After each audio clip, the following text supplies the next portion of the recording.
just continue. You have to have the people with you. But I think that by a combination of reason and emotion, the problems can be solved.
Yes, hello YouTube. It's Accurate again, back with another live stream. Yeah, it seems to be the fact right now that we are doing live streams on this channel once again. And as always, I've had some issues with the stuff, but here we are, excited to be here, and it feels good to be back on a live stream. Hey guys, thanks for being in here, and before we start messing about with some real stuff, I do need to arrange my windows as usual on the computer so I can see the chat and I can see myself. I can switch between different cameras, like that one, and there we are. That's cool. Thank you guys. I'm really happy to be back on live streams again. Give me some love in the comments. Give me some shout outs and some highs and some what ups and whatever. And what we used to do before, I mean, I used to ask everyone where they came from, like different, just checking out what different countries were represented. And I don't know if that's very fun to do, but hi, welcome back, someone says, and I say a big thank you right back. Feels good. Feels really good. There's something a little bit crazy about doing live streams like on some sort of a schedule and then just not doing it for a while and then getting back to it. It's not that you're getting nervous, but something in those lines, I guess. It feels a bit awkward to be in the studio with somewhat of an audience, It's just a weird thing we're doing these days. But we are doing it, That's what's up. Okay, so some people in the chat are saying some stuff about the upcoming MPC3 update, which is a given, basically, and it's really interesting, and it's installed right here, so if I feel like it a little bit later on, I might try to make some music on this one, and maybe, try to answer a few questions about the ins and outs of the MPC3 update, because it is different from what you're used to, and it has a few ups and a few downs, but in general, I would say I prefer it way more. I don't know. Prefer it against, I guess, the older firmware. To me, this just makes more sense. It's easier to navigate. And I think I'm quicker in general with this. But whatever. if it's your first time here, my name is Accurate Beats. I am a producer, a hip-hop beat maker with a YouTube channel talking about gear and all the stuff. And from time to time, I get access to some really cool stuff like this, the upcoming firmware version of the MPC software, which is cool. So maybe we're gonna make some music, maybe we're not. I don't know. So yeah, okay. We are busting some locations in the chat, and that's cool. It is actually beneficial for me and kind of cool and fun to know where people are based out of. So we have some people from Greece. That's cool. We have someone from Germany. That's also a given. Someone's watching from Poland. That's also cool. Europe's in the house.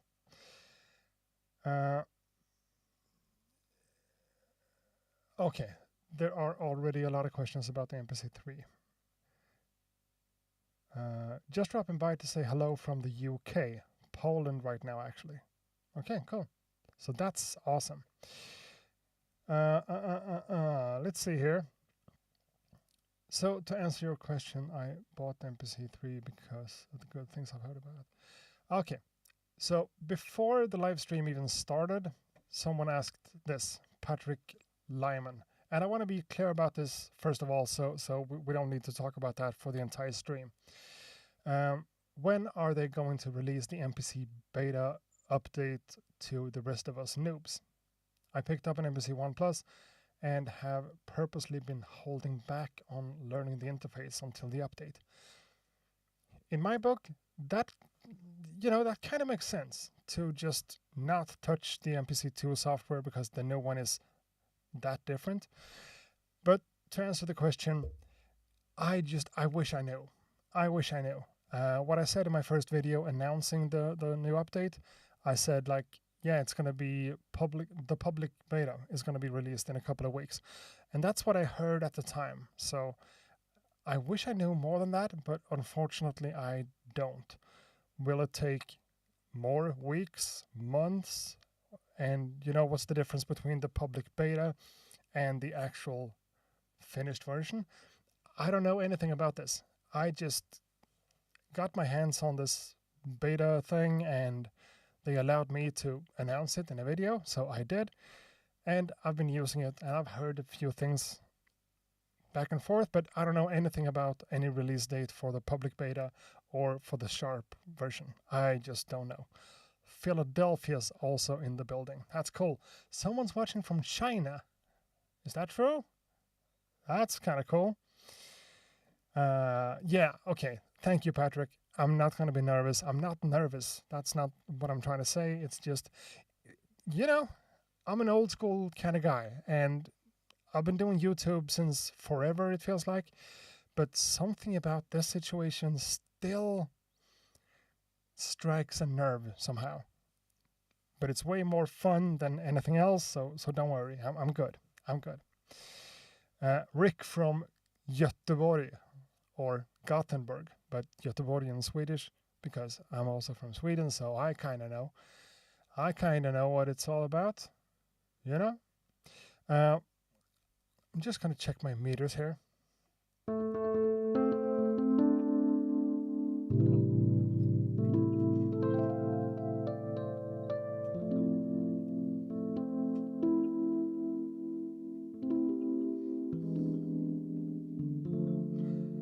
That seems to work, which is cool.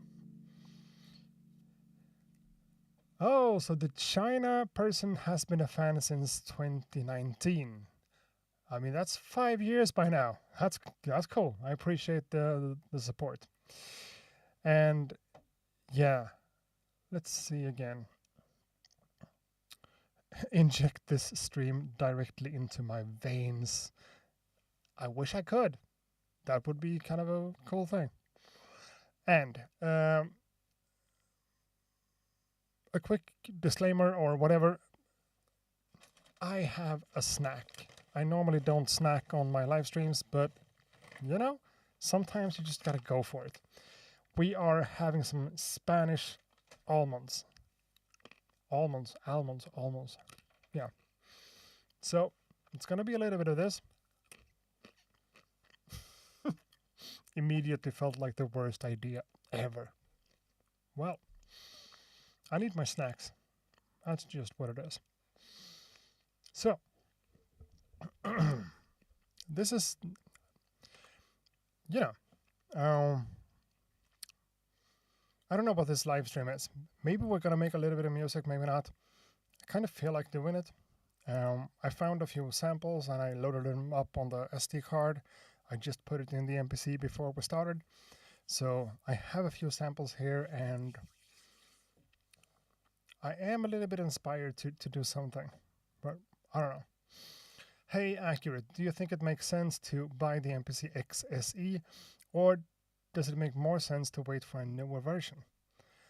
Always have the feeling there will be something new on the horizon. I am hesitated. Yeah, I know what you're talking about. I know where you're coming from. I'm waiting for my MPC X SE back here. The first one was a loan unit. I'm getting my hands on another one because I just prefer that piece of hardware over any other MPC. So that's me. Also a bit of a special situation, I guess, because I am who I am or whatever. And I haven't been told anything. Let me repeat that. Let me repeat that. Let me repeat that. That's better. I haven't heard anything. But in my mind, since they're now like replacing the entire program section with just tracks that combines programs and tracks into one, the new thing, a new piece of hardware would make sense in my world. Like new dedicated buttons for changing tracks. Right now, I'm not saying that it's difficult, but right now I'm trying to relearn holding main and switching my tracks over here, 1 through 16 and whatnot. Or just moving into the arranger and switching my tracks over here could also be done. Or in many of the modes, changing tracks over here.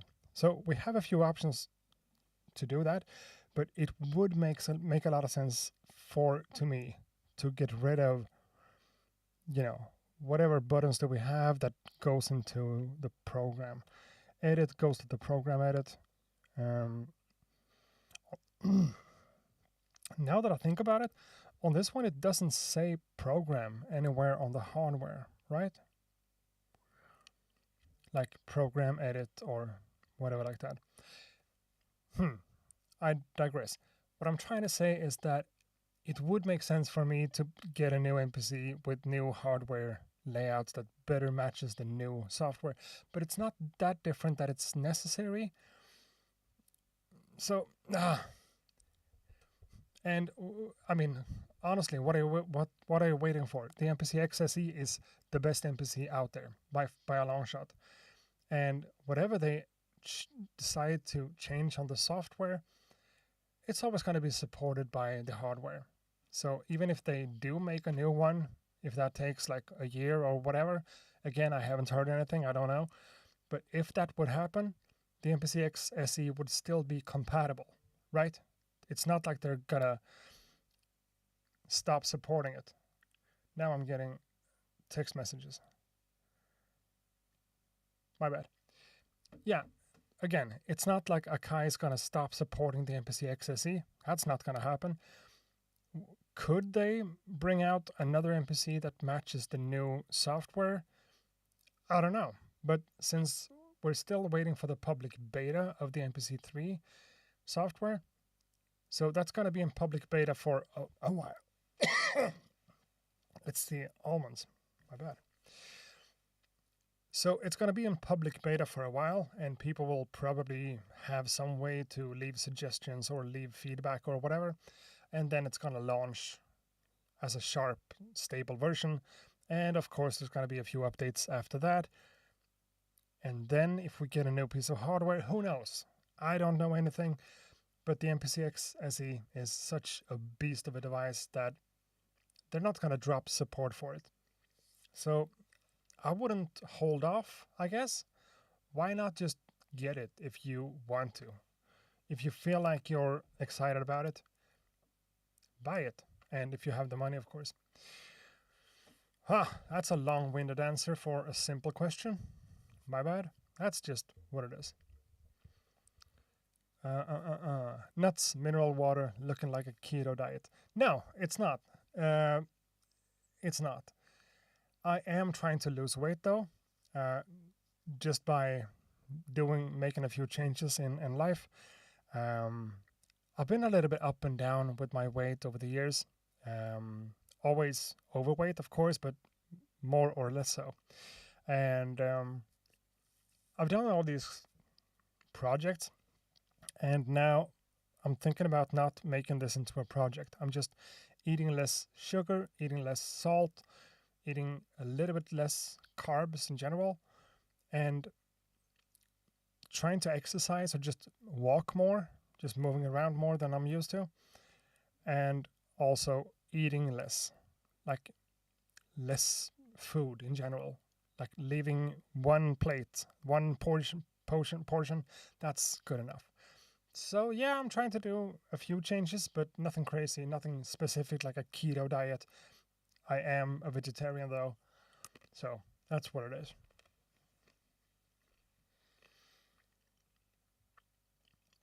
Hello, Jim Shannon. Thanks for stopping by.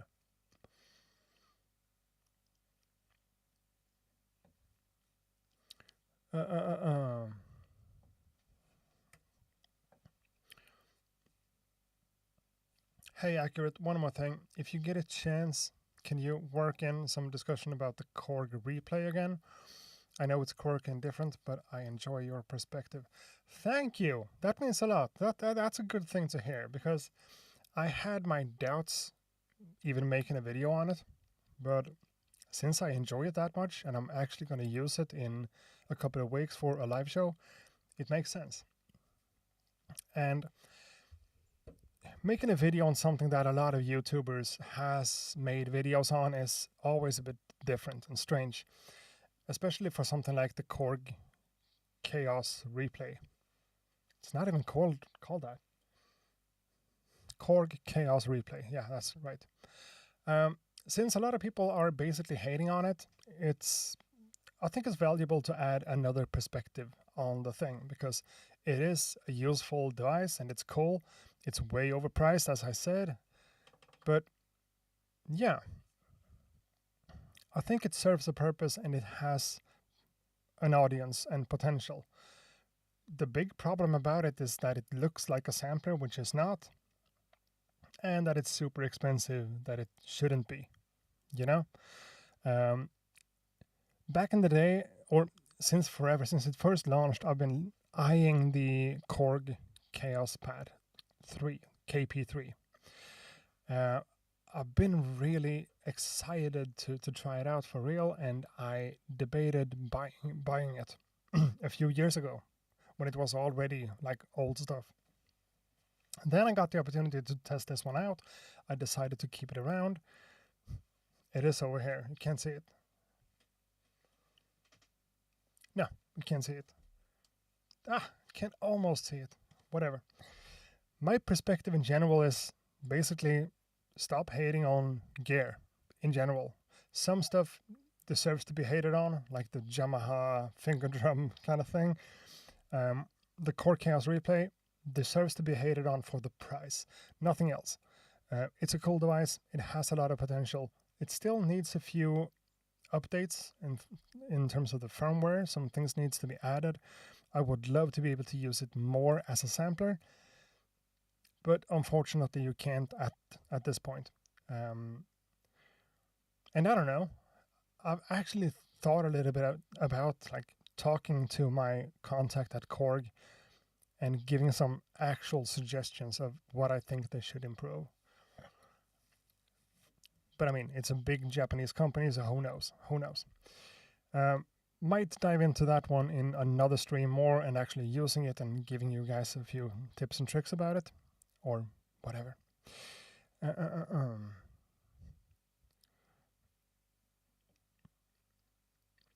Hey, Accurate, have you heard anything about Machine 3.0 update? I'm really looking forward to this update, and I'd love to know what new features you're most looking forward to. Okay, I gotta be 100% honest. I'm not gonna talk about upcoming machine updates because I'm not sure what's official. You know? I've had a little bit of struggles lately, like time management wise. A lot of time has gone to my day job, and I went for a 4-week vacation from that, and I just haven't, I can't keep up with everything.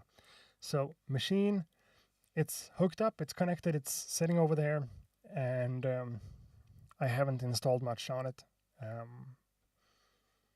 Not saying that, well, yeah, I'm gonna, in a couple of days or weeks or whatever like that, I'm gonna dive deeper into machine again. I love machine. I've always loved machine, but since the updates has stopped and it desperately needs a few updates, I just haven't done much. So, not gonna talk about that because, no. The Beatcast is in the house, which is always funny when the podcast itself has an account, and I don't know who of the guys is behind the keyboard. I guess it's Al. Al. I guess. So in that case, hi Al. In other case, hi who's ever behind the keyboard on the Beatcast account. Cool. God afton from Germany. God afton is Swedish for good evening. God afton. Big up yourself. Keep bringing it, bro. Yeah, I'm trying to. Desperately. Yeah, I hate how much time my day job takes. Yeah, me too. It takes a lot of time, but also a lot of energy. In my case, even a little bit of my creative energy, because I've changed jobs or positions or whatever. So I'm basically working with marketing and graphic design and layout. I'm basically making a magazine for a place. I don't want to get into it, but there is a lot of creative stuff going into that, even though it's not the cool, fun, exciting creativity. So energy and time, too much stuff is going into my day job. I guess that's going to change in the future for the better, hopefully. I'm excited for 3.0, still talking about machine, and working with audio tracks for vocals. I'm not just a fan of DAWs. What are your thoughts? I don't know enough about machine to say much at all. Working with audio on a timeline, that's what's been added on this one. Not added, but improved upon by far, which is really cool. And there are ups and downs about working with a DAW. Of course, a graphical interface and just a mouse and keyboard, it is what it is. Working on a device like this, that's becoming closer and closer to an actual DAW. To me, in some weird way, it just makes sense to have the stuff in here.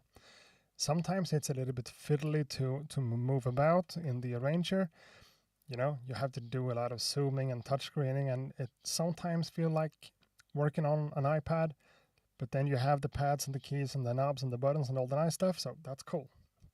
And that workflow comes naturally for, I guess, most people who are used to working with a DAW, whether it's Ableton Live or Logic or Cubase or whatever. So I think it's cool. It needs to be implemented in a really smart way, though. The MPC Key 37 does it, or all the MPCs does it with the touchscreen interface, which makes a lot of sense. But doing everything on a touchscreen becomes boring and less inspiring, I guess.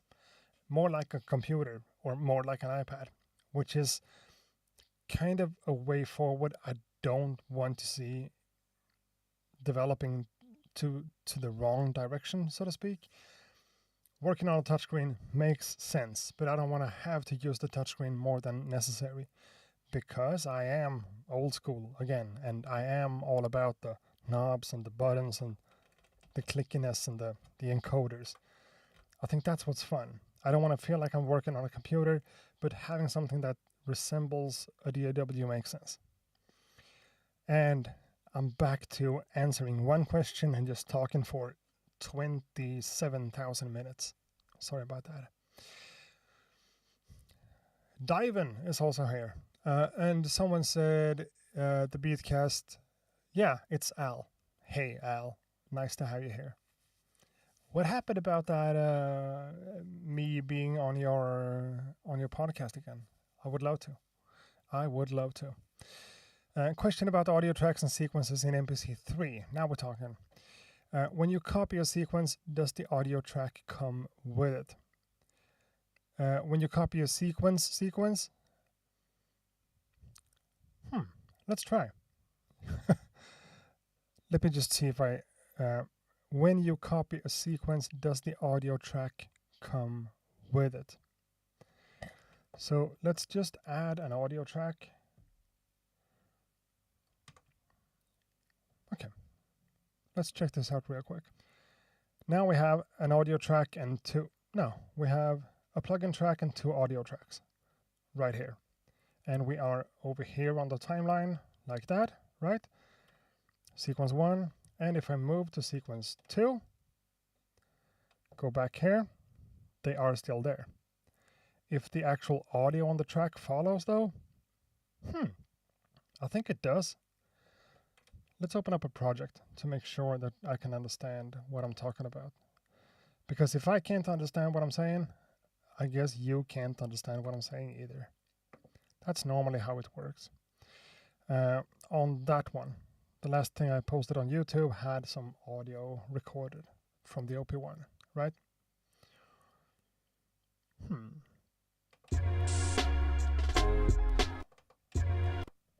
So that's the one. Let's start the sequence from here.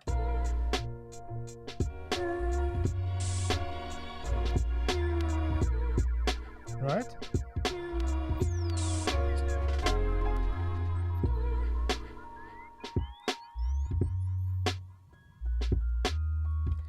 And okay, I gotta stop myself first. I want to point this out. Going into details about what's here and what's not here might be a bit dangerous, because I might be saying stuff right here and right now that doesn't really work in the exact same way when it becomes public or when it becomes finished. All I can say is how it works right now, you know? So you have to think about sequences in a totally new way in this case. Let's start the sequence from here. So where the actual audio plays. So this is obviously sequence 1, because this entire thing is one sequence, okay? So if we jump to sequence 2, we do have all the tracks.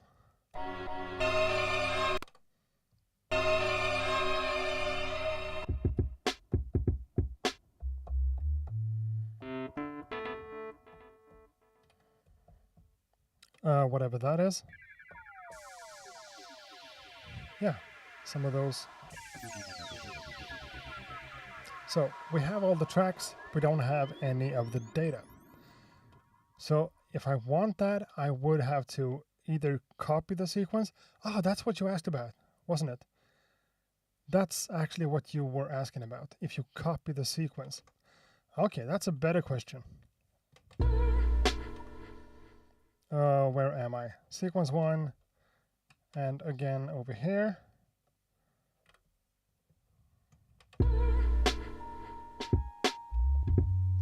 Right? My bad. So if I copy the sequence, that was the question. Let's go here, sequence edit, copy sequence. Let's put it on sequence 3, which is unused at the moment. Let's do it. Still sequence 1. My bad. This, sequence 1. And this is sequence 3. Everything is still in there. The audio track, the information, the data, the MIDI, the audio. Everything is there. If I copy the sequence, because the sequence in this case is the notes and the tracks, right? All the data. Everything gets copied, which is cool. Is that how you want to do things though?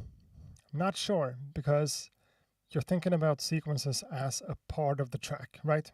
So you have this 4-bar chorus part, and you want to copy it over and just take out some of the drums. That's maybe not what you want to do on MPC3, because the sequences are not working in the same way.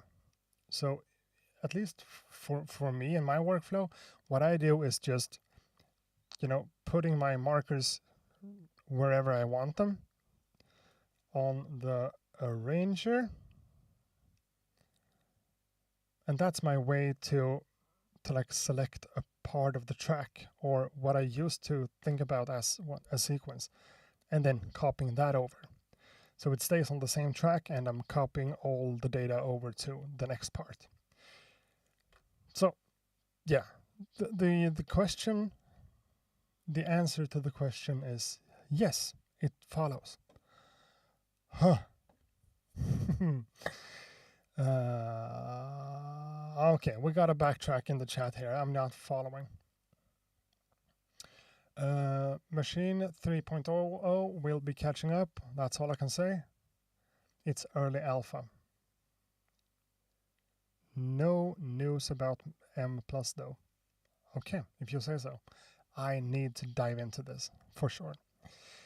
Making beats or making videos. What's most important to you in creative world you in? I would say making beats is something I do for myself whenever. I make a lot of music and stuff in here that's not ending up on YouTube. For having interactions with people, no, I don't want to open the widget. Come on. Okay. Making videos is a lot of fun, and what I'm getting out of it in terms of feedback and positivity and interaction with people means a lot to me. And like different relations I have with a few different companies has all come out of my YouTube channel. But my channel is pretty much dead at the moment, and it has been for a couple of years, I think. So that is what it is. Making beats will always, that's a constant thing in my life, no matter what I do. So is cooking or breathing or drinking water or whatever. So most valuable to me as a person, beats. Most valuable to me as a company or as like someone who has an audience, sure, that's YouTube is pretty much all I got. So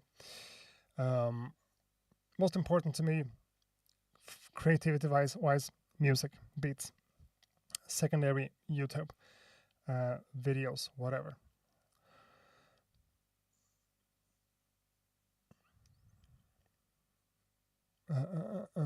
Okay, let's move along.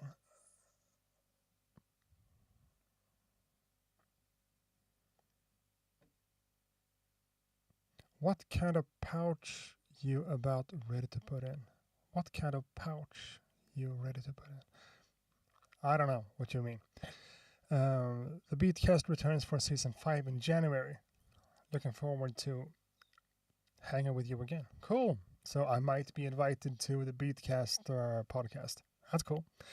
Carbon Vibes is also here. That's cool. Thank you. Joel. That's how I work with copy sequence, adding and removing parts. Yeah. That's what we all used to do. That will probably still be an option when it's actually public. Right now it works differently. So working on the timeline makes more sense for me because I'm also used to working with DAWs. But you know, everyone's different. Everyone's beautiful and unique, all that stuff. In your opinion, best standalone music making device to create full songs without a computer, aka to stay in the flow? 100. I know it's me being a douchebag because it's really pricey, but 100% hands down MPC-X SE for someone like me. As I said in my first video about this one, this is probably the best MPC for most users. For a nerd and a geek like me, the MPC-X SE wins over this one. It just grabs me somehow, and I'm just staying in the device as it is. And with the MPC-3 update, it's going to be even better than it used to be, in my book. It's all subjective. Staying inside of the box, not the box on the computer, the box here itself, to me, all the NPCs, you know, that's kind of why I like them, because they leave me in there. So did Machine when I used that one frequently, but, you know, updates hasn't really been there, so I would say NPCs. A lot of people swears by the Digitact or whatever, all of the different Electron boxes for doing the same thing. I've never really gotten into it. In my book, NPCs and MPC-X SE, more than anything else. If I had to choose another one, it would have to be the SP404 Mark II. Since you don't have like all the different values and the numbers and everything like that, it doesn't give you the same amount of control. But in terms of vibes, it's there for sure. If you're working with samples more than anything else, the SP404 Mark II is also up there. To me, just making a full track with all the different arrangements and different instruments and plugins and stuff, using an MPC is just easier. That's my 2 cents. I'm studying for a graduate degree in law, and I regard it as my day job. I think we can use a day job as a source of inspiration. After all, music needs life as a fulcrum. Maybe all be inspired. Yeah, that's a beautiful way to think about it. If you're happy with your day job and what you do with your working hours of the day, and if you can translate that to your creativity, that's just a beautiful thing. Keep doing it. I've had kind of a situation with my day job over the past few years.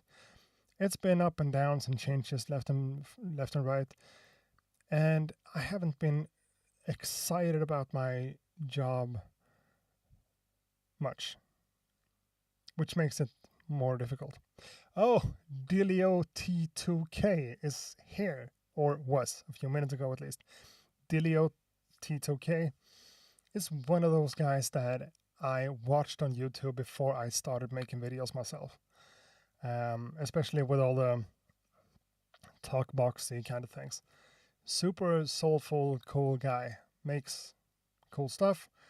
Yeah, the battery is exhausted because I haven't connected that one to a power source because I forgot it and I haven't done live streams in a while. So we are still here, but that camera is dead. Another question. Yo, accurate, hope everything is well. Do you progress your beats through any analog hardware during your final mix or strictly mix in a box? Well, for my actual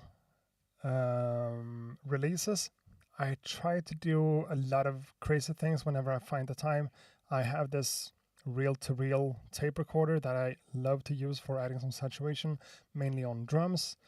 But for the stuff that you see me do here, like on a bi-weekly basis or whatever, it's all in the box. It's just on the MPC in itself, and then I just play the different sequences, and that's what it is. If I need to finish something to actually release it, I'm doing a few crazy things, like putting things through my reel-to-reel, putting it through my cassette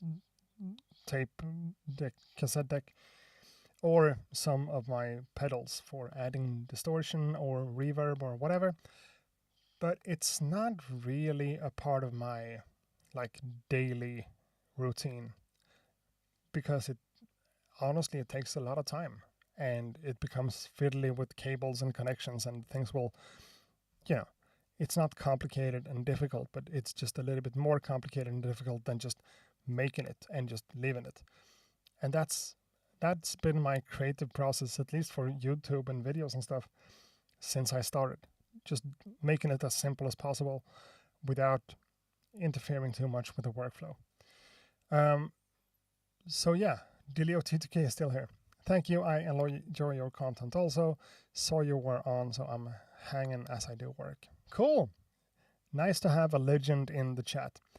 And that's where we were. So I'm going to pick up a camera for that. No. I'm going to pick up a camera for that battery. I'm going to pick up a battery for that camera and replace it. And we're going to be back again. So yeah, give me a minute. I'm also going to have some almonds. Nom nom nom nom nom nom nom.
So this right now is the definition of great content.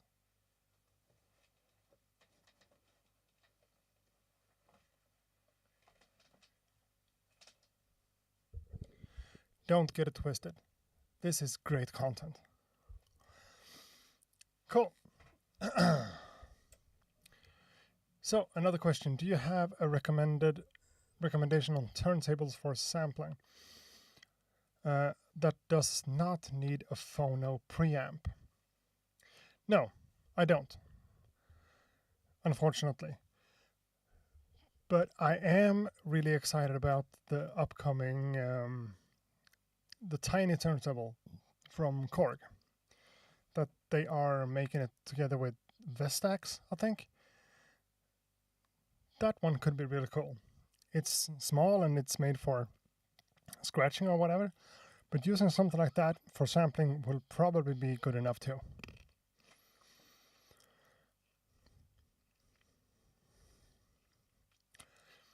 Oh, Joel asks, are there any updates in the MPC 3.0 that are geared towards performances, like improvements to the X and Y effects?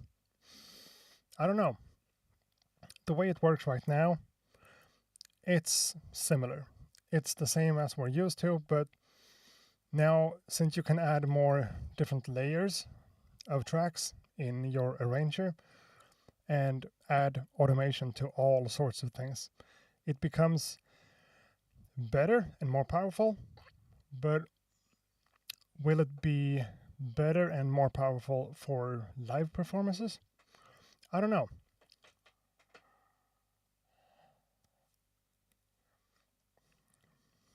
You know, what's kind of cool in general about the 3.0 is that you can work with it in a few different ways. So if you want to use it for DJing and still using the arranger in conjunction with having different sequences with different tracks on different beats or different full productions on different tracks on your different sequences, it becomes wordy, but it's cool and it's more powerful than what it used to be.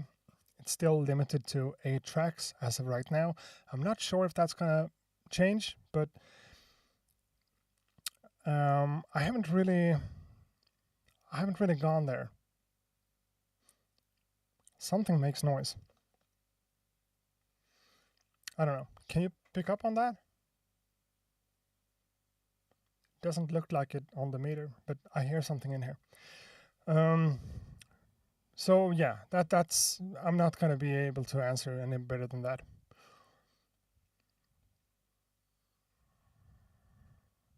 Ah, the type of pouch that you took out and that can be placed in your mouth. Did I do that? Snus. Lundgrens Skåne. It's a type of tobacco. In a pouch that you put on your lip. I guess it's more popular in the US now than what it used to be. It's been around in Sweden since, I don't know, forever. But that's what it is. Snus.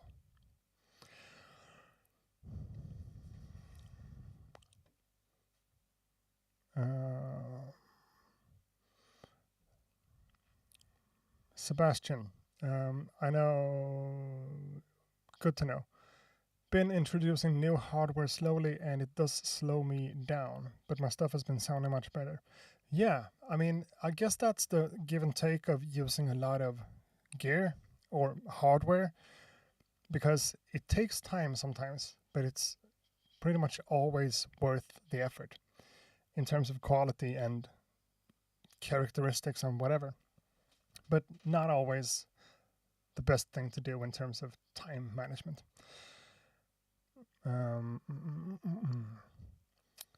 Accurate, you and Boom Bap Art are my favorite guys from Sweden. Much love. Yeah, cool. I've been in touch with Boom Bap Art a few years ago. Haven't spoken since then, but yeah, thanks for appreciating what I do, I guess. How is the Q-Link functionality when it comes to sample edit mode?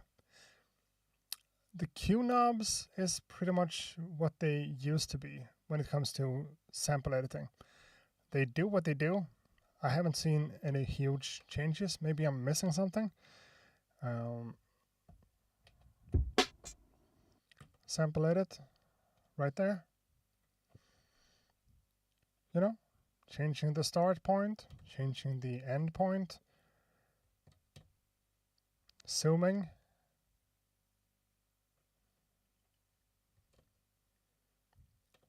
That's loop points. I haven't seen much in terms of changes. Hey Accurate, nice to have you streaming. Must have missed you recently. What are you up to tonight? I don't know. Harbor photography. I'm not sure. I'm just talking to people, answering questions and whatever. But I do have a few samples in here, so let's not say that I'm gonna make a full track. Let's just play around with some samples and see if something happens. Sometimes it does, and sometimes it doesn't. But I can't have a live stream and just sit here talking about stuff that I don't really know about. Again, I said it in my last video and I'm gonna say it again. This is not final. This is not the finished version. This is not even the public beta. That one's not out yet, so things might change. Oh, now I got that thing. Now it might make some noise. Because that's one of the things that happens. Oh, I don't have Wi-Fi. Yes, I do. Now we are activated. Cool. So, my bad.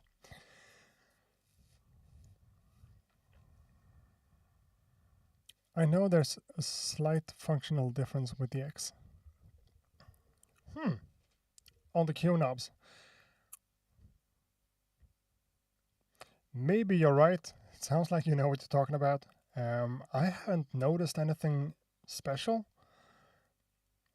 but since I just opened up a new project here, maybe we're gonna do some work with some samples. I don't know. Could that be a... Oh, that's not very good. How do I align? Oh, hey.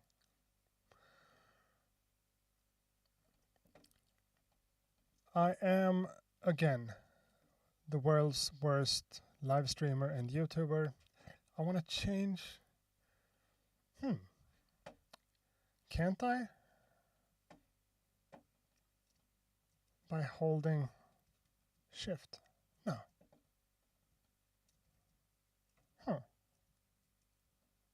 should be able to hold something and just...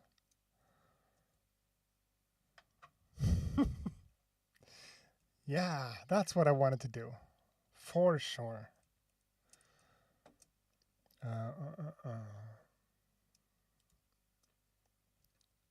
What's the command for... Ah, there we are. Cropping. That's better. Now I'm pretty much... I don't know. So, MPC 3. Now I moved everything around again. Shit.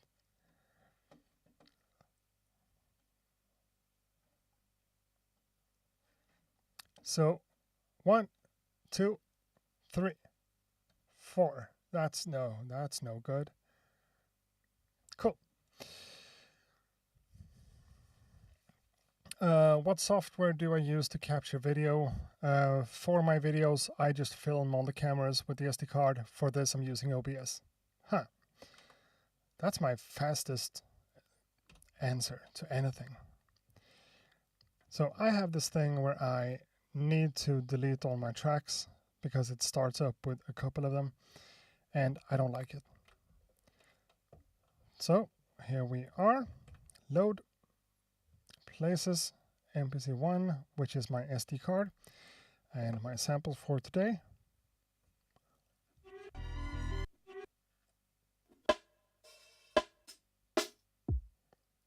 Oh, I never fixed the volume of these ones. Whatever. That's my kick.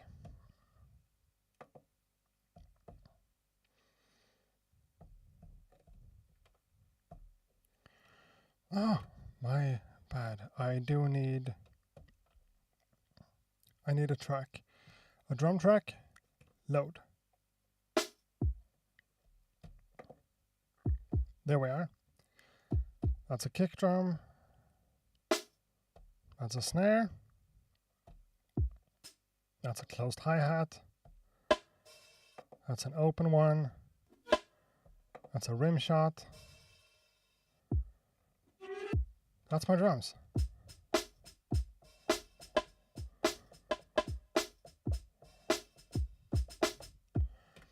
Okay, so let's edit my samples. Obviously didn't fix the volume on them, so that's unfortunate.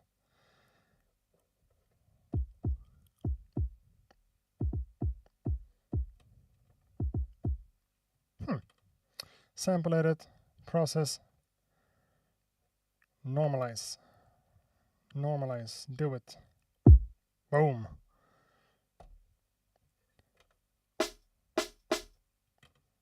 Snare, process, normalize, do it.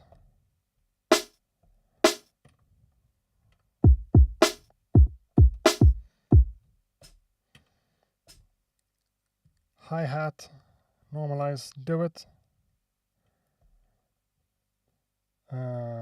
Open hat, normalize. Rim shot, normalize. That's it.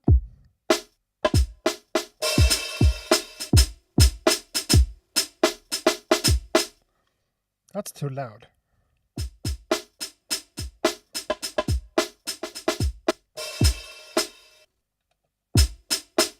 Still too loud.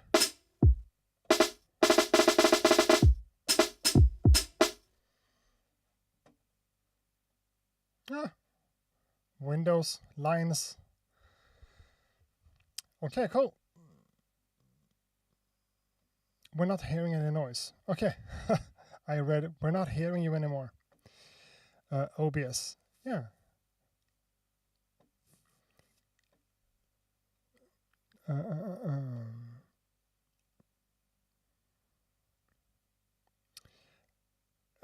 And again, the same question. MPC 3 beta for normal users. I don't know anything about that. I don't know.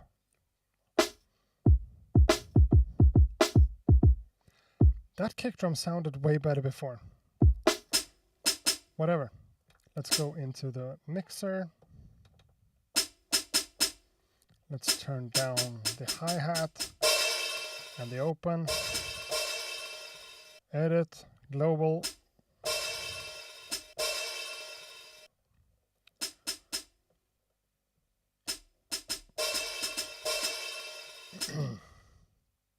So let's put this one in mute group 1 with that one.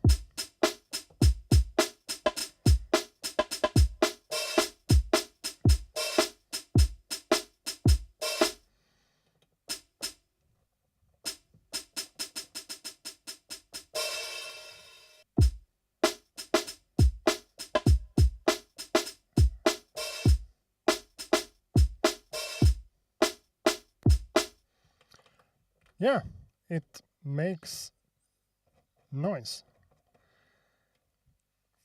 Let's go kind of slow. 82. Is that a number? That's a number.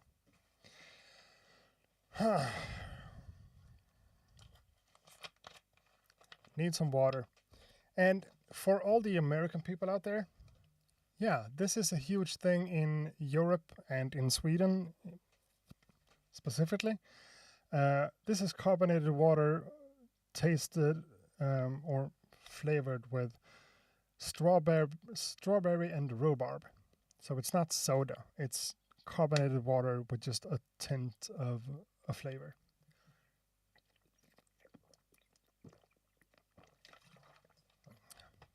That's disgusting, right? The noises. Yeah, I still have, you know, a partial facial paralysis going on, so I'm not beautiful whenever I drink or eat. That's just what it is. I'm never beautiful. I'm always beautiful. My bad. So let's take that kick drum and copy it over there. Okay, back into the mixer. Turning down the volume of that one. Maybe, yeah, just because.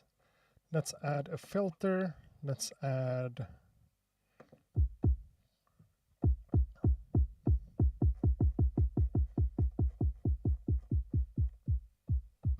a low pass.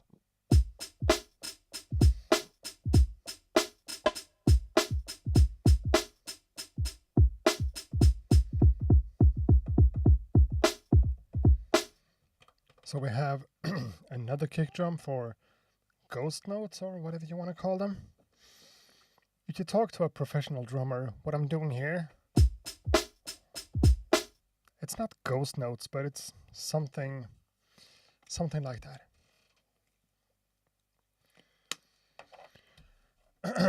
So I said we're going for something slow, and then I'm playing. That's like 95. We're going for 82, which is 2, 3, 4, 1, 2, 3. That's kind of slow. I need to slow down.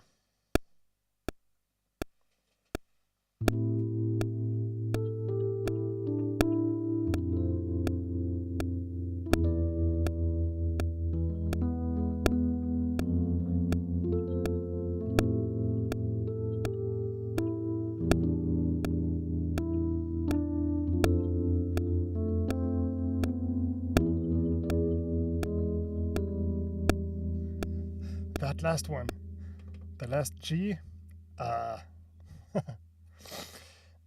so yeah, 1, 2, 3. Time correction needs to be turned off, even though it said it was.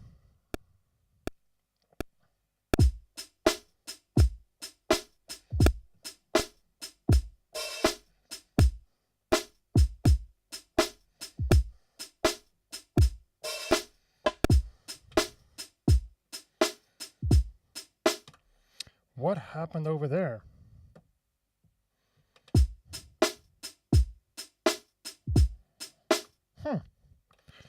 Not sure if I love the placement of the hi-hat. That one specifically. I don't know what happened.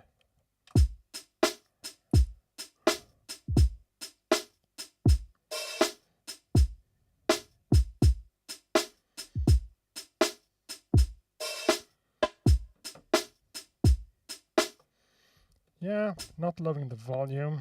Let's turn down the hi-hat. You know, that's what I always do. The more I keep working on a loop, the more I turn down the hi-hat.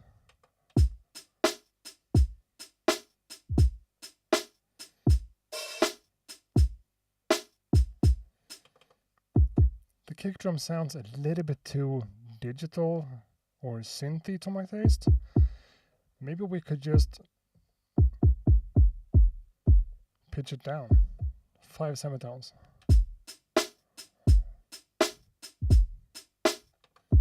So much better. -9. Now we're going crazy.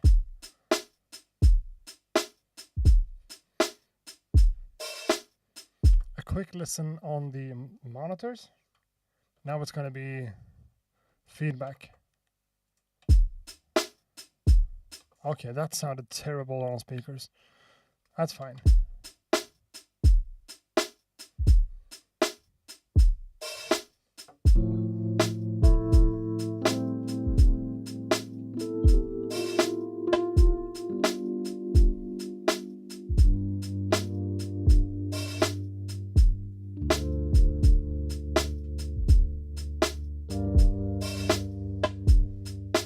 Whatever. We have some basic drums, and this is what I'm talking about in terms of workflow improvements and stuff. I want to see how many people are here. 78. That's cool. So this is a great example because now we are here, right?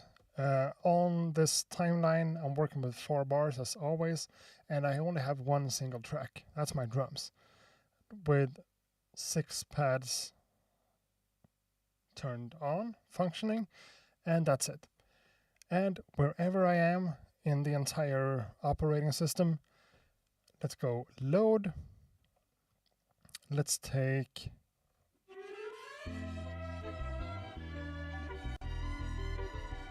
that sample right there. Now, if I were to load it, it would end up replacing my kick drum here. I could load it up there, sure. But what I love about this is that I'm now just, what feels natural to me is not to add it to anything. I just load it into the pool. Load to pool, it says over here. I'm not sure it's like that on the MPC2. I don't think so. So I don't have any track for this. I haven't prepared by creating a drum track or anything. We used to be forced to make this program first and load things onto it. No. Nothing is prepared, but I found the sample in the browser. So let's load it into pool. And, whoa, low memory? I think I know why. That's my mistake, nothing else. Because I had the sample on the computer and I put it in Logic and I just placed it on the timeline, made a few changes to it and exported it out of Logic. And I'm pretty sure this could be like a 10-minute audio file with, 7 minutes of silence. So you never know.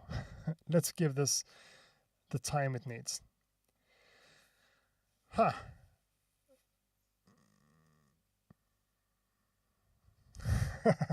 Bobby, the more I work on a loop, the more I turn down the hi-hats. So damn true.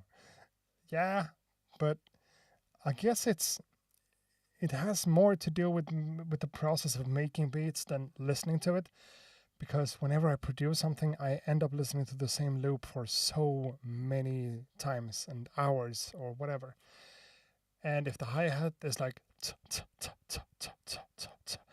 just a little bit too loud, it just gets on my nerves because I hear so many instances of it just in a single loop. So yeah. This took a crazy amount of time. It normally doesn't do that whenever you load up samples. That's not it. Now it's here. And again, it's not placed anywhere on the pads. So I can just move in here and I'm still just working with a single track. So let's go into the sample edit and find it. And that's your answer right there.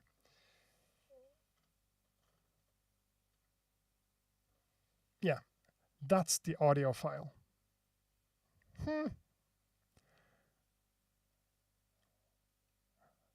And that's the audio on the file. So I messed up. Process. Let's discard. Yeah, so this is the audio. Now the file is, 10 times smaller.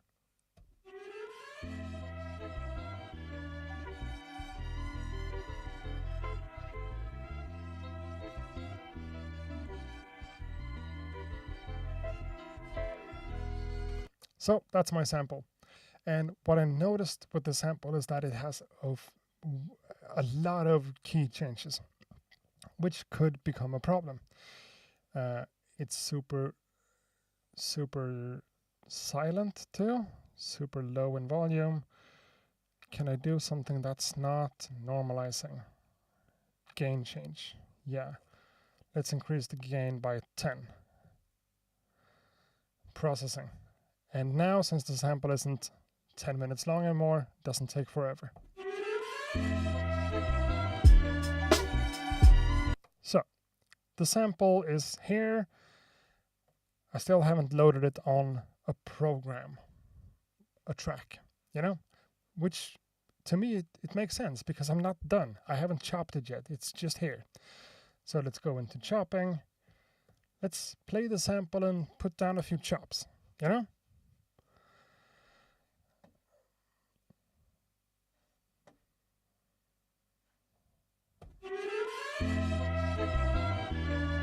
Oh.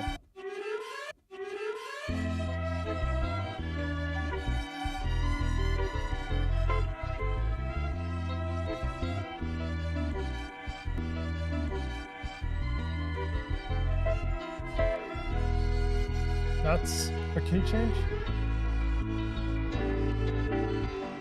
Not sure.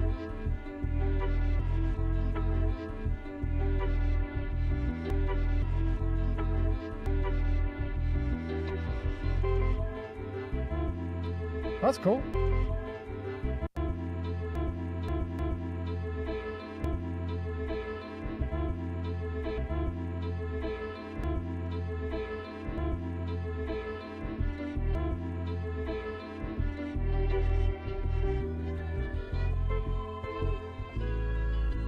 That's another one.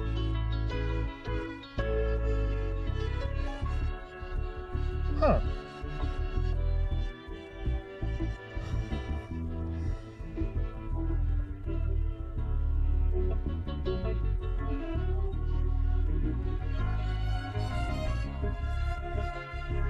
Not sure what to do. The key changes are throwing me off big time.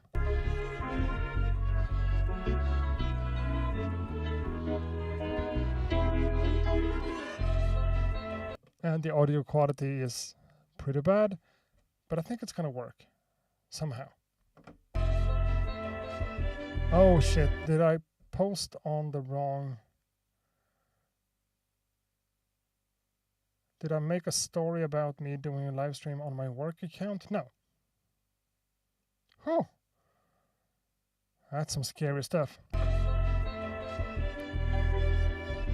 think we're back.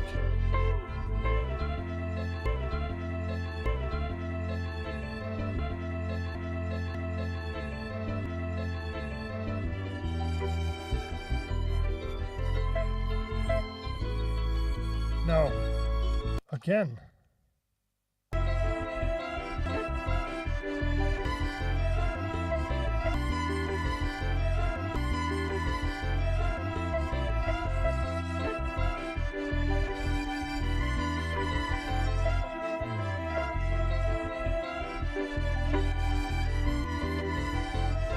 Okay, let's just...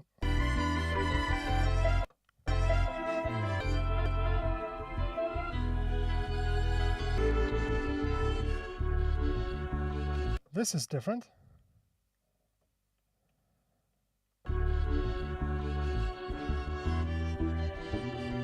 So, let's listen to the bass line and find some chop points.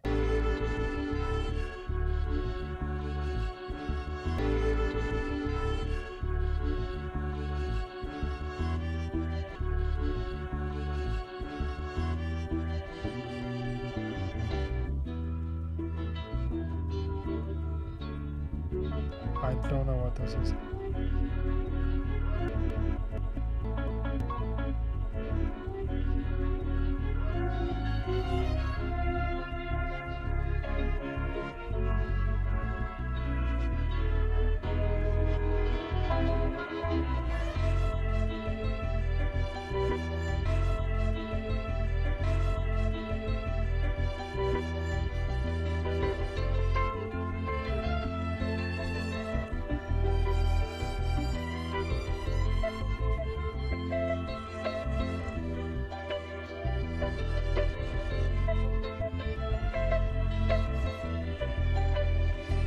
Okay, it's samey.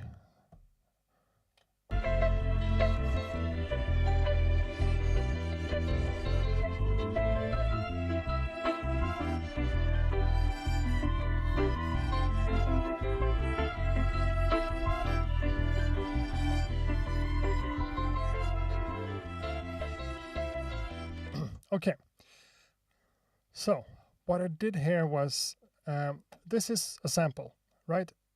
And I took the sample, I put it into Logic, I took the drums and the vocals out because there was a lot of them, and I did some time stretching too, and here we are with the sample. So that's why it sounds as it does in terms of audio quality.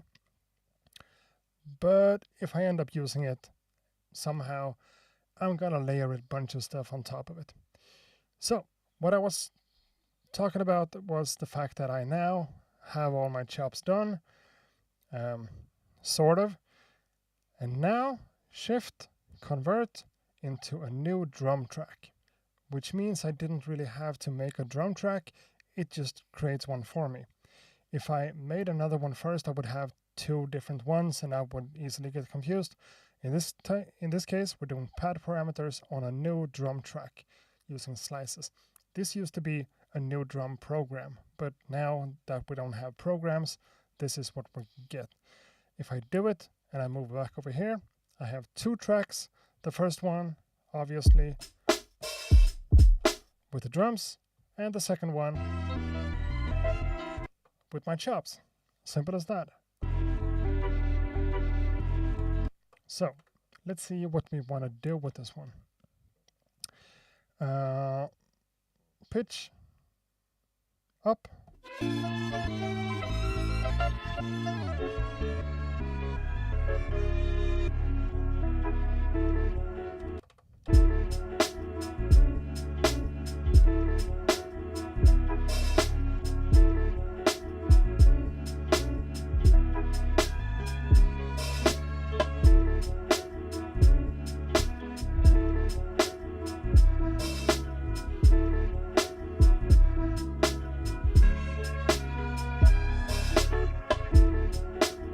So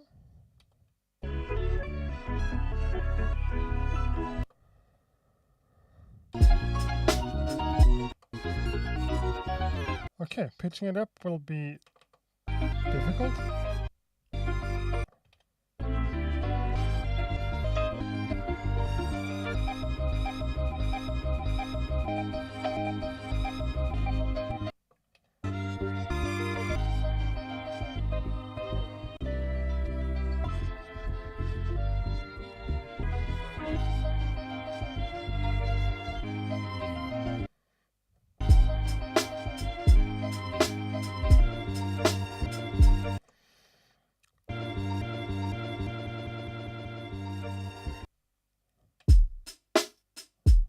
Huh.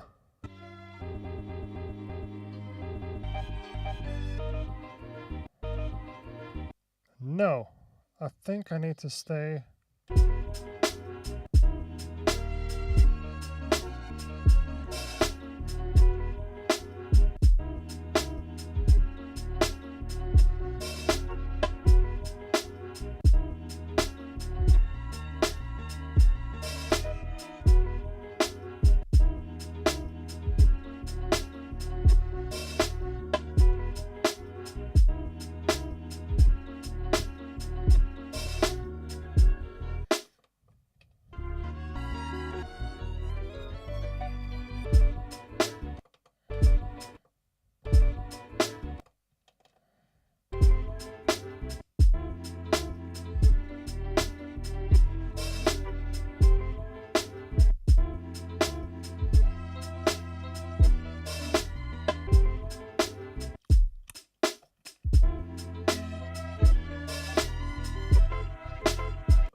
Oh. I like the strings.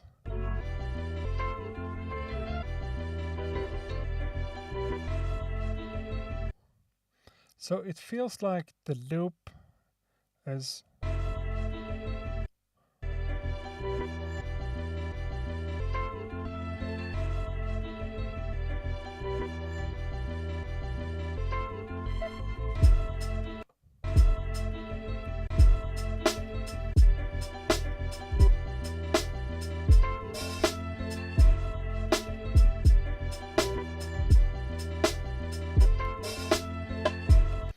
there's a lot of bass notes going on here, so I might have to filter some out, but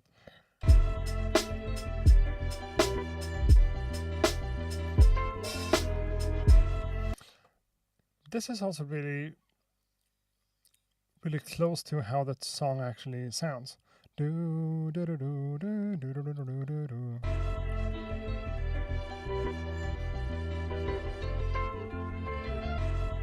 That's just a straight up loop.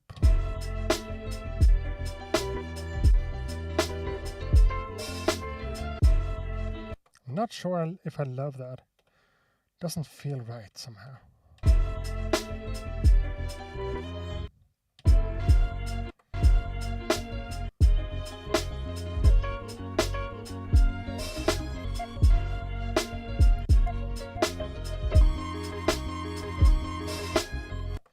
Let's see if we can pitch it down, increase the volume, and find our own pattern. I like this one.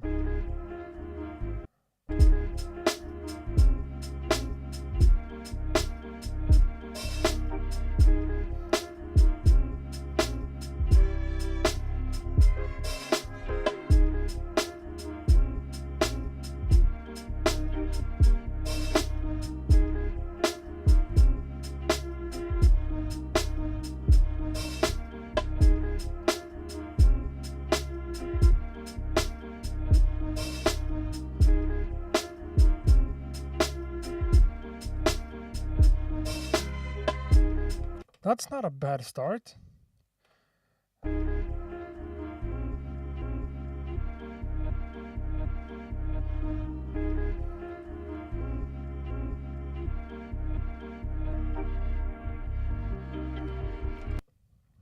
But the audio quality here is getting to me.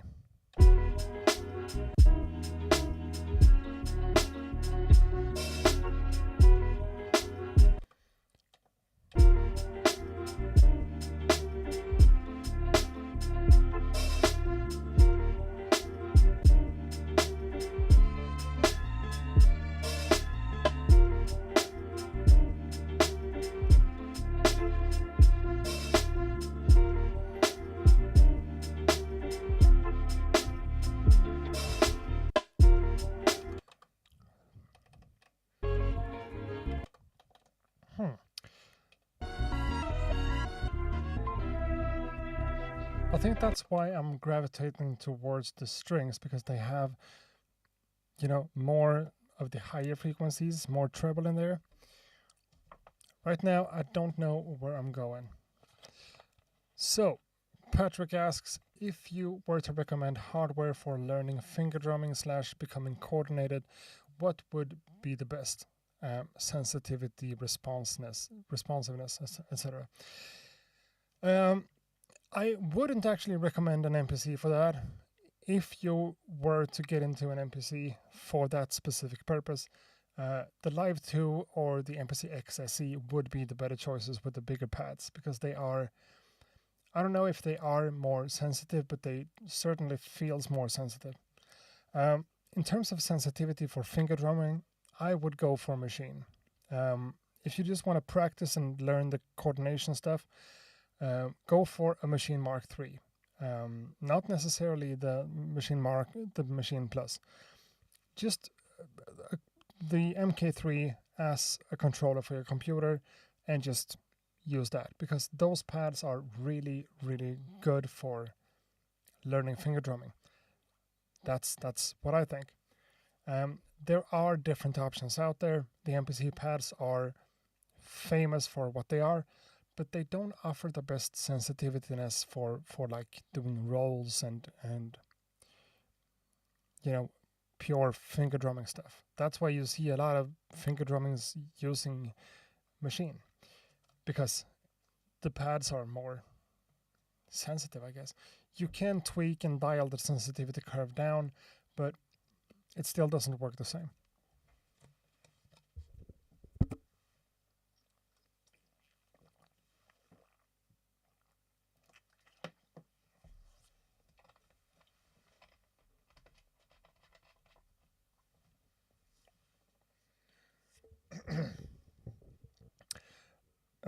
Not saying that you can't finger drum on an MPC. I do it all the time, but when it comes to like practicing, you want something that's easier on the fingers, I think.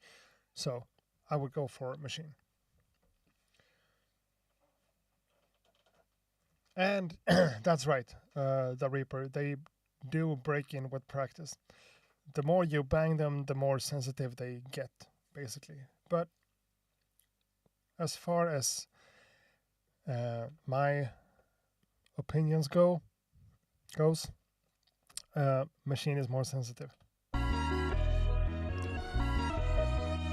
Am I stuck here already? Let's go up in pitch. A lot. Like by 6 semitones, just to try things out.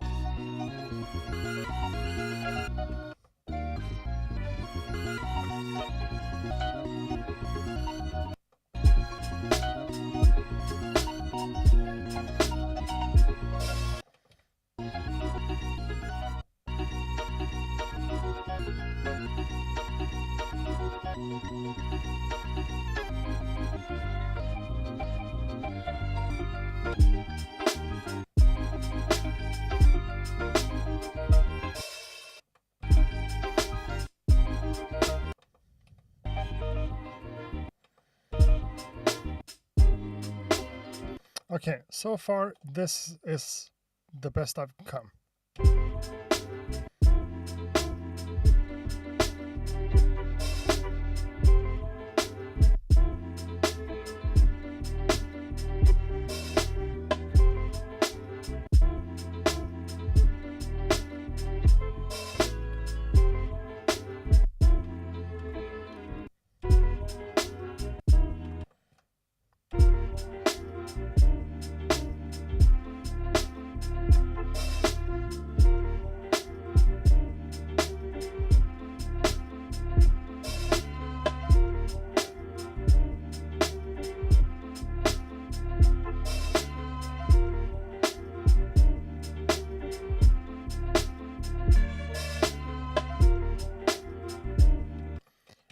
Let's record that just because.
So, G minor,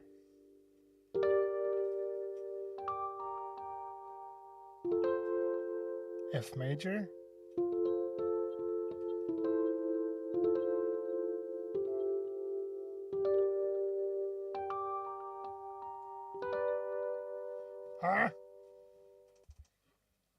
let's think.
That could work.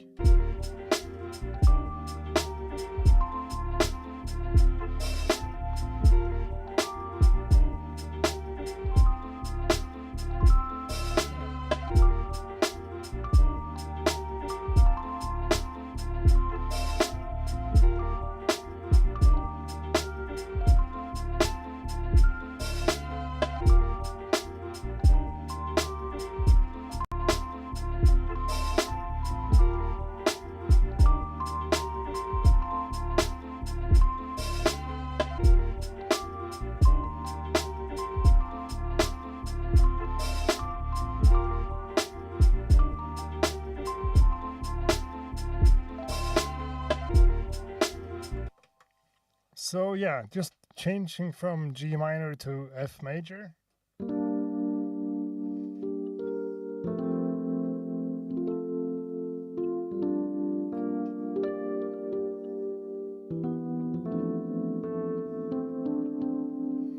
Maybe throw a D in there.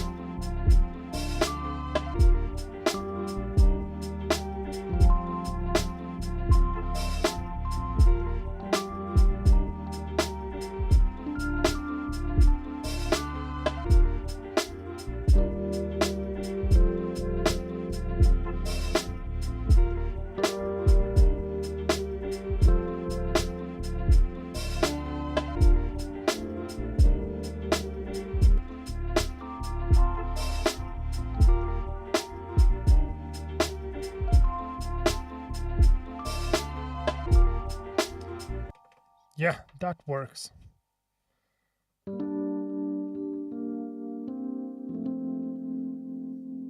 Wait.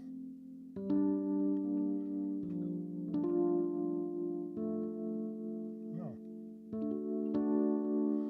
Ah, shit. That's an A minor.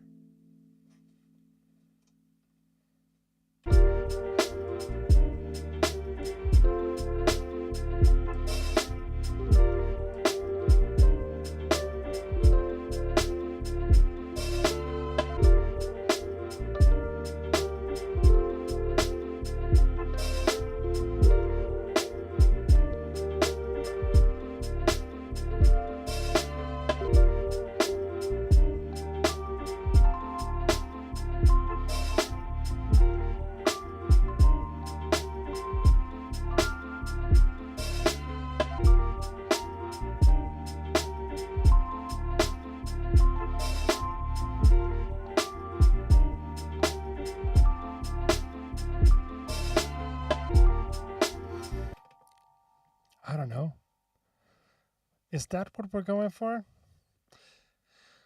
I haven't checked chat in a minute. Hello, I signed up for 3.0 beta weeks ago. No responses yet from Makai. No. No one has gotten any response. I think. When is it gonna launch? I don't know.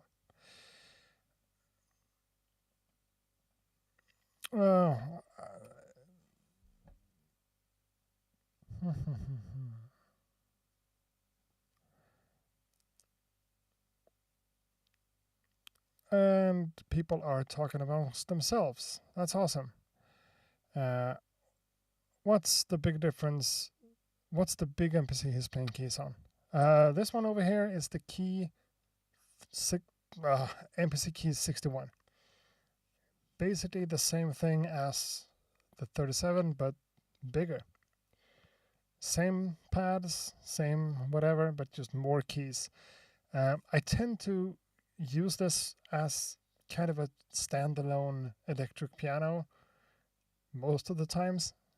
Other stuff too, and I make some full beats on this one too, but just whatever you have going on in the studio, it just makes sense to have a piano or an electric piano just loaded up. So I have this preset with 2 different programs in that case, one with this electric piano and another one with a more acoustic piano, because sometimes that sort of craziness isn't always what you're looking for. In this case, it could.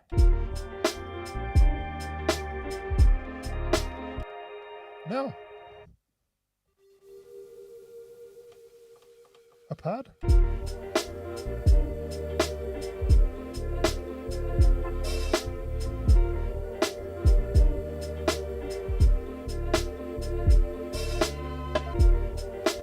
Huh.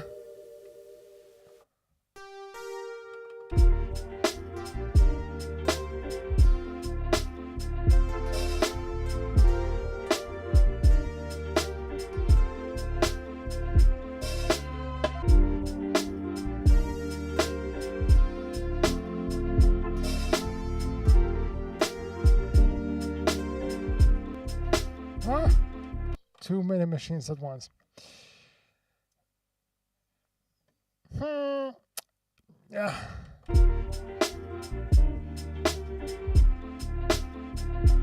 I mean, we started working on this. Why not just keep on working, you know? Let's go over here. Let's add a plugin track. Let's load stage EP. I like that sound actually, so let's go for setups, Rhodes Vintage Gig.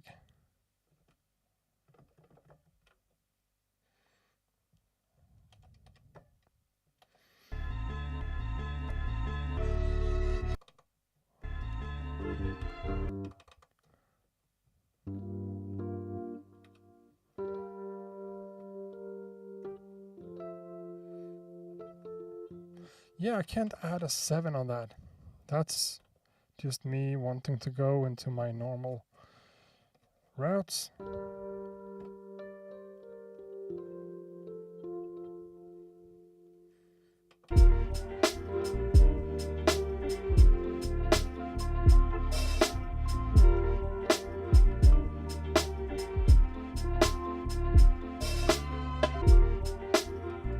Let's record those notes, those chords, but not before we take another snooze.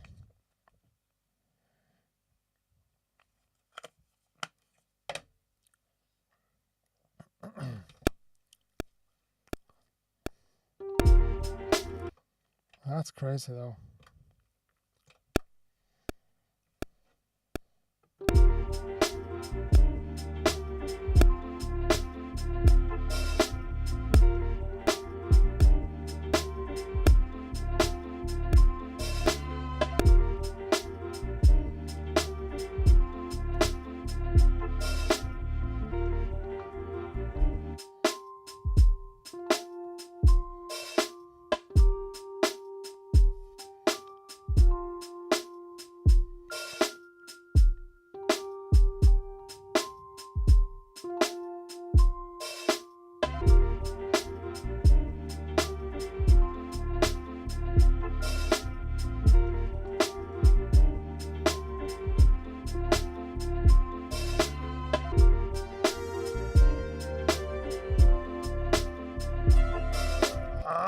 Sorry about that.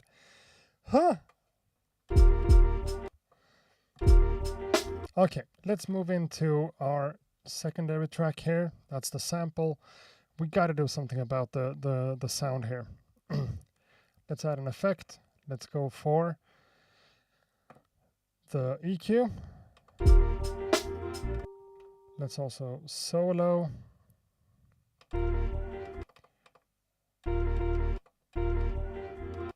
I need more volume.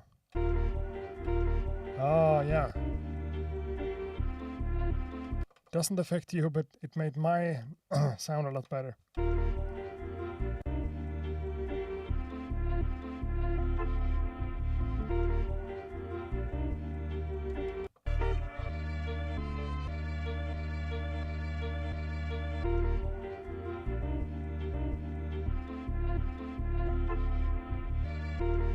I could add.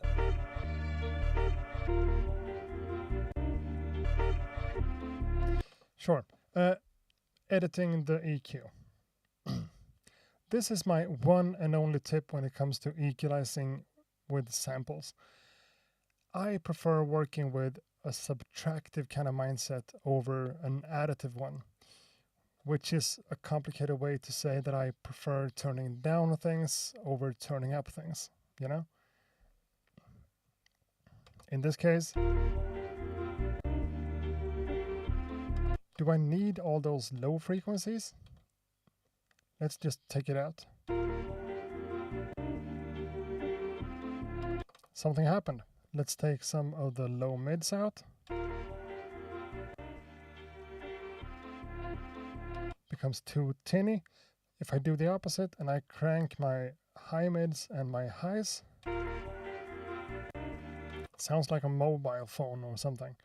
So let's keep that, you know, kind of centered, a little bit plus, and do the adjustments with a negative value.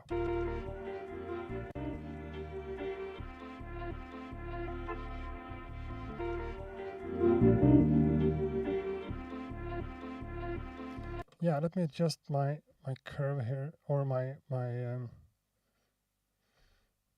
frequency a little bit, and let's take it down a little bit more.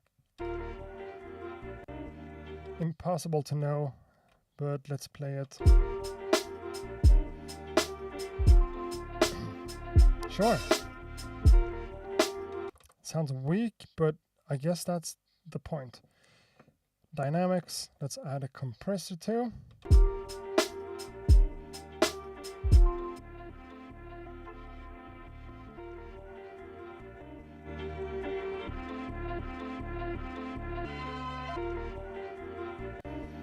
And one of the cool things here is that I'm now able to go here. Where is it? Oh, I'm making mistakes.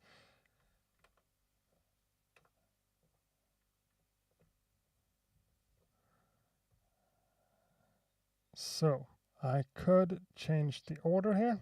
Let's do...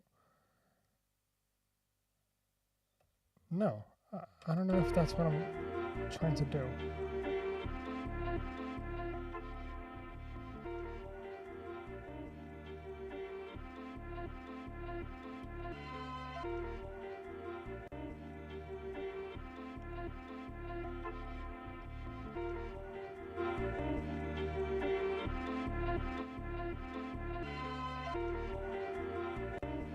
That doesn't hurt, just that preset.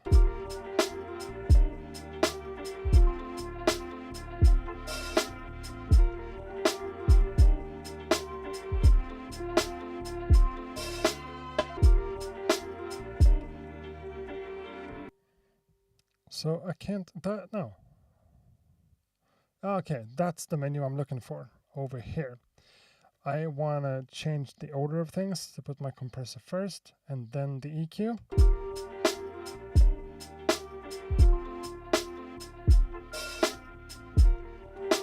Now we should be able to move into the mixer.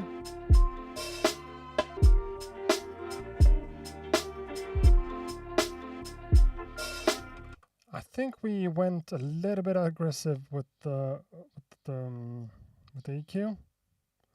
So let's do a little bit of that.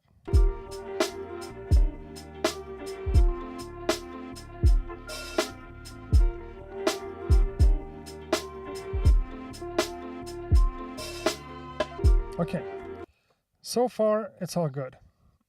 Now we have the drums, we have the chopped up sample, and the chords on the Rhodes piano. Maybe I could add a 7.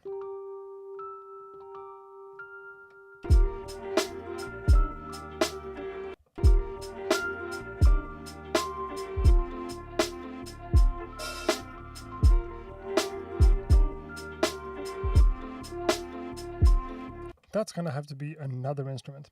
Now, let's add plugin. Which one?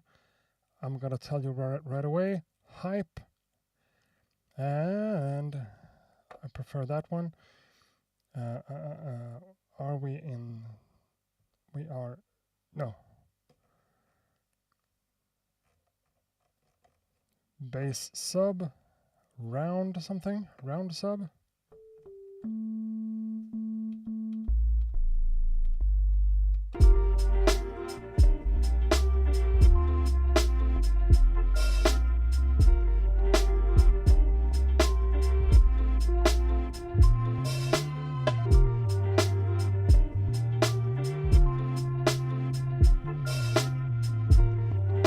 Let's land on C instead of F.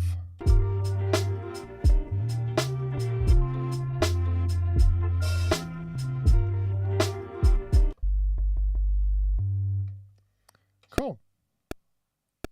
Someone agrees with something. Chops on the keys. Cool. This is the way, maybe some phaser and or verb. I totally agree. No, Colossus. Drums are tough. Ah, cool. Thanks. I like these drum sounds too. I actually got them from a combination of a battery preset and something else from Native Instruments called like drum break sample library instrument kind of thing. I combined the things and just made it into what it is. And I enjoyed them too.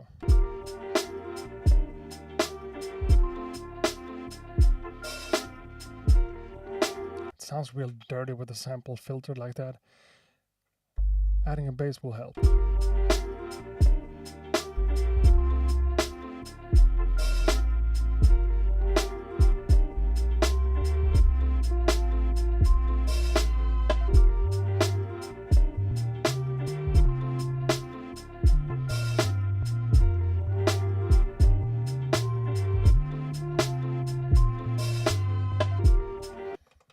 Let's record a bass line.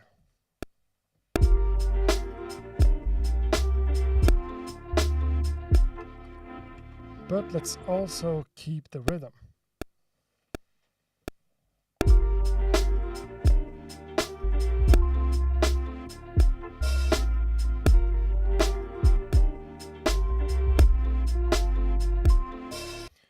Now I watched myself on the screen instead of thinking. Let's do it again.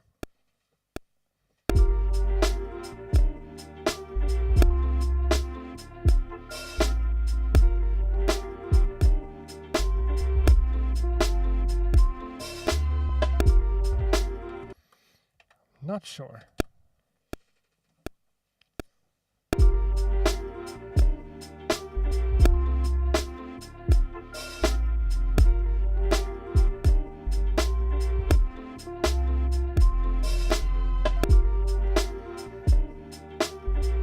Is that too much? I don't know. Plugin, sample, mute.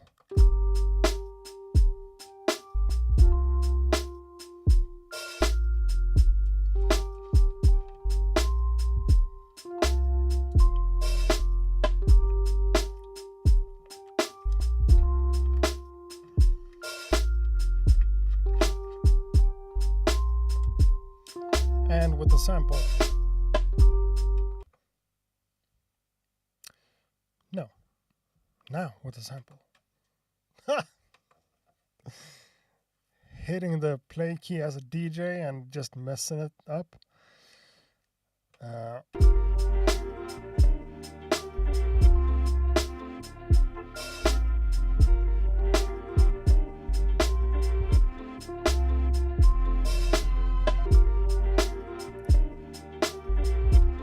I mean, it's kind of a major kind of beat. Hearing the sample, I thought I was going for something minor, but I don't know. It's a vibe because of the drums. So, Patrick is just delivering questions at the best times. Here's another one. Where you always... I'm sorry about that. So, here's a question. Were you always a musician that had working knowledge of music theory, or did you get into it because of your interest in beat making and sampling? Well, to answer that question, I'm still not a musician with knowledge of music theory. I'm just not. I know a few chords and I know how things will be put together in kind of a smart way, but music theory is my Achilles heel, I guess. I learned this thing a bunch of years ago that I'm still using. It's kind of definitely a noob kind of thing to say, but let me just show you how I think about it. In this case, let's go to the sample first. Akai is nice enough to just tell us the key of the sample. And it's not always 100% correct when you have a long sample with key changes and stuff, but it's at least an indication. Here it's G minor, right? So let's move into a plugin. And we know the keys, C to C. We need to know that. So that's a G.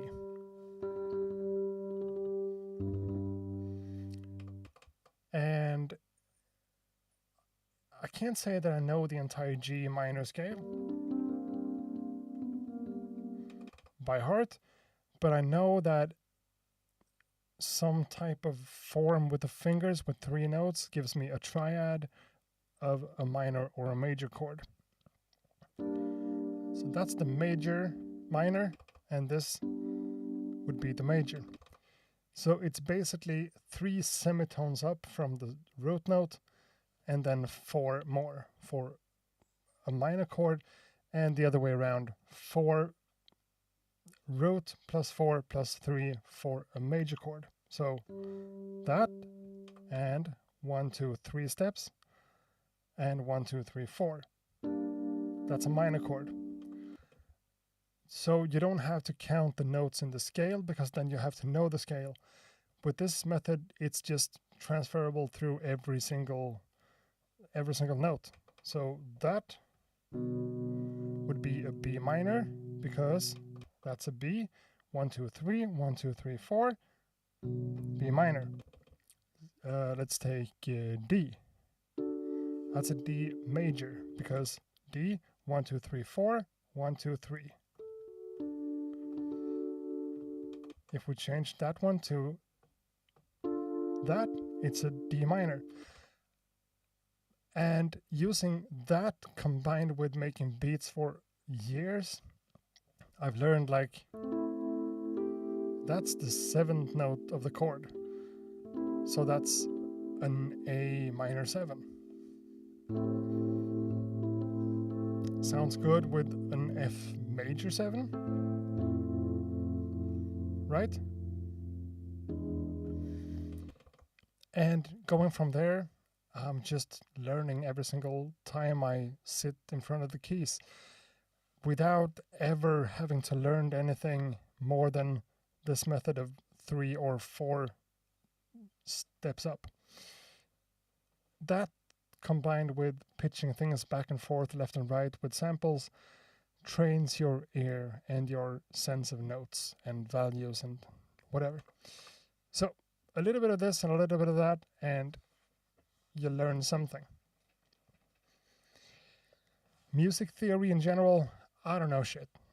And I don't have to, because I can still produce music.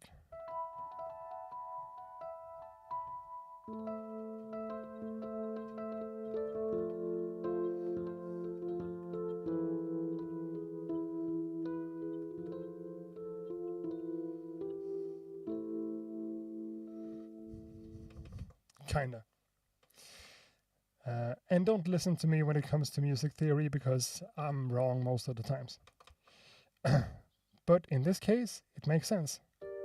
We have the G minor, we have the F major, then I guess I could find something else like that. But thinking about how we're flipping the sample and the fact that I'm using this one,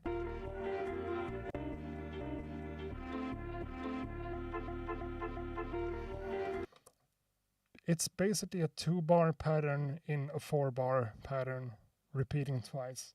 So having it, you know, dealing with 2 chords works.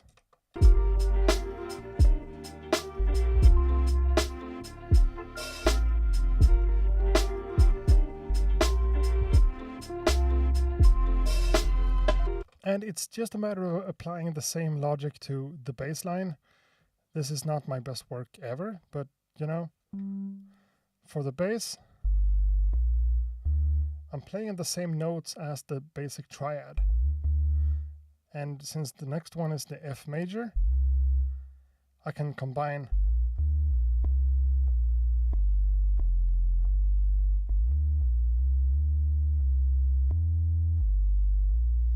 notes from those two as long as I'm thinking about it in 2 different sections.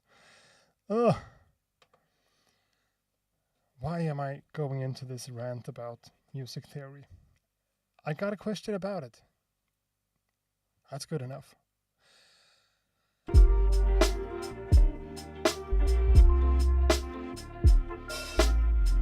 The bass sounds a bit crazy.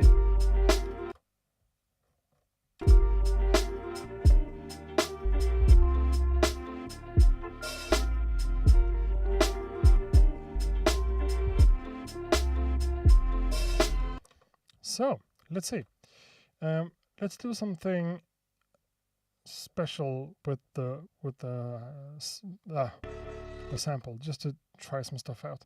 Someone said something about a flanger or a phaser, so why not? Let's try a flanger. Bringing out some highs.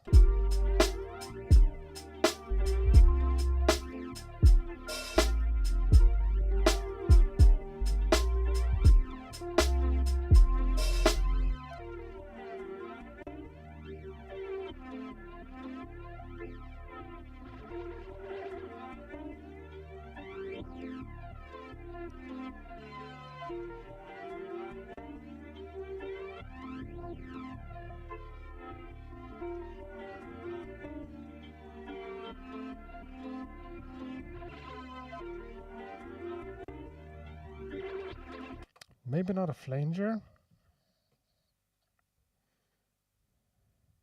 No, now I'm doing all sorts of things. Flanger. Let's try a phaser. I guess that's not gonna work either. It kind of does.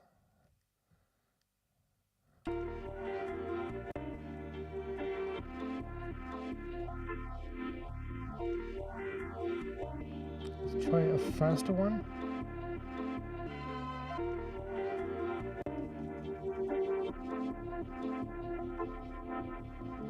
Impossible to tell. Made it sound even less crispy. Now, I made this thing yesterday, and I tried a thing out that I used to do on Machine. And it takes me a while, but let's try to do it on this one too, just because. Now we're getting into the fiddly stuff with the touchscreen. But yeah.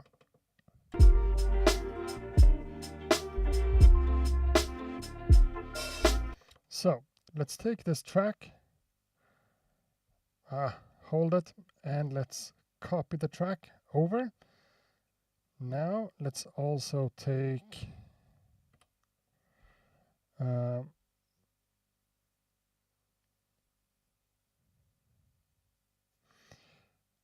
okay, so we need to set the playhead. That's not the playhead. The playhead at the start over there. So let's take this one and let's copy the events to sequence 1, plugin 2, 1, which is the copy. Let's replace, and there we are. So 2 copies of the same track with the same notes. And in this case, again, this is going to take me a while, and I'm not sure it's going to be worth it, but let's give it a shot. No, I want to be on my last track. How is that a plugin? Did I mess up? I did mess up. That's not the sample, that's a plugin. Delete track, delete. Where are my chops? There they are. And again, the playhead over there. So, copy track. Copy events from that track to that track. Right. Now we have duplicate copies of that track. So it's twice as loud. And on this track over here, let's solo. Sounds as expected. Now, we are on -2. So let's go 1, 2, 3, 4, 5, 6, 7, 8, 9, 10, 11, 12 half steps up, which is an octave.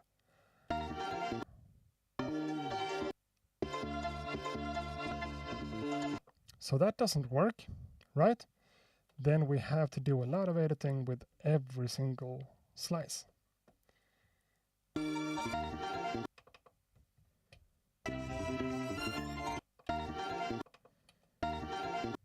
That's the first one. Bear with me. Let's just keep the start of the samples. I could do this with an envelope too, but this is more fun. Okay, and let's add a tail.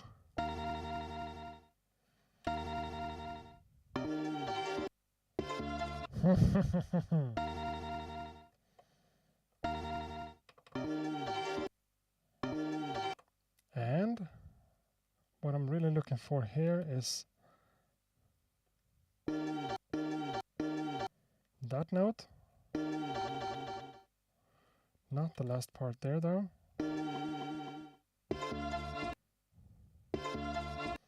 Maybe just the attack.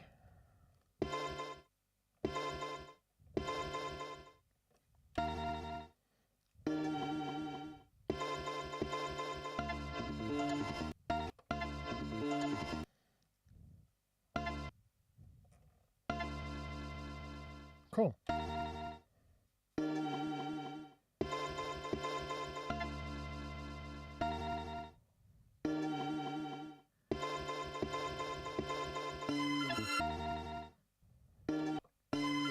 That one too.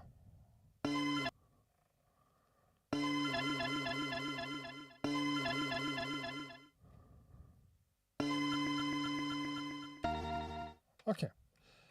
So, this doesn't make sense, I know. Still. That's the sample. Let's mute the original sample and just leave.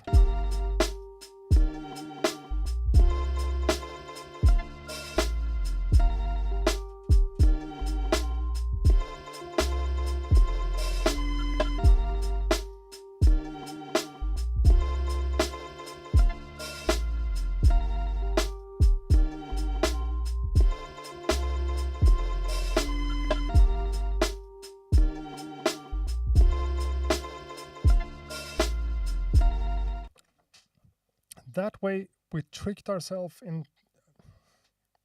That way we tricked ourselves into a position where we now have more high frequencies, more treble, I guess.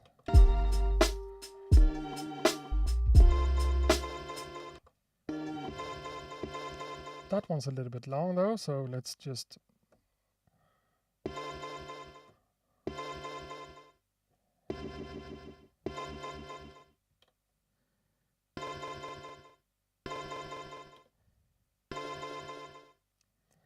let's do that.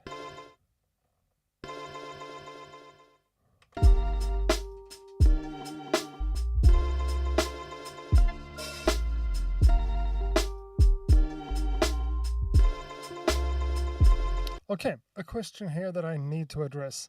This is way too late in the stream, but now it looks like, I don't know if this is right. Viewers simultaneously, I guess. It's in Swedish over here. It says that we now have 73 people watching. I don't think that's true. So I'm gonna go to my own channel like a sucker and just see if it shows the same number over here.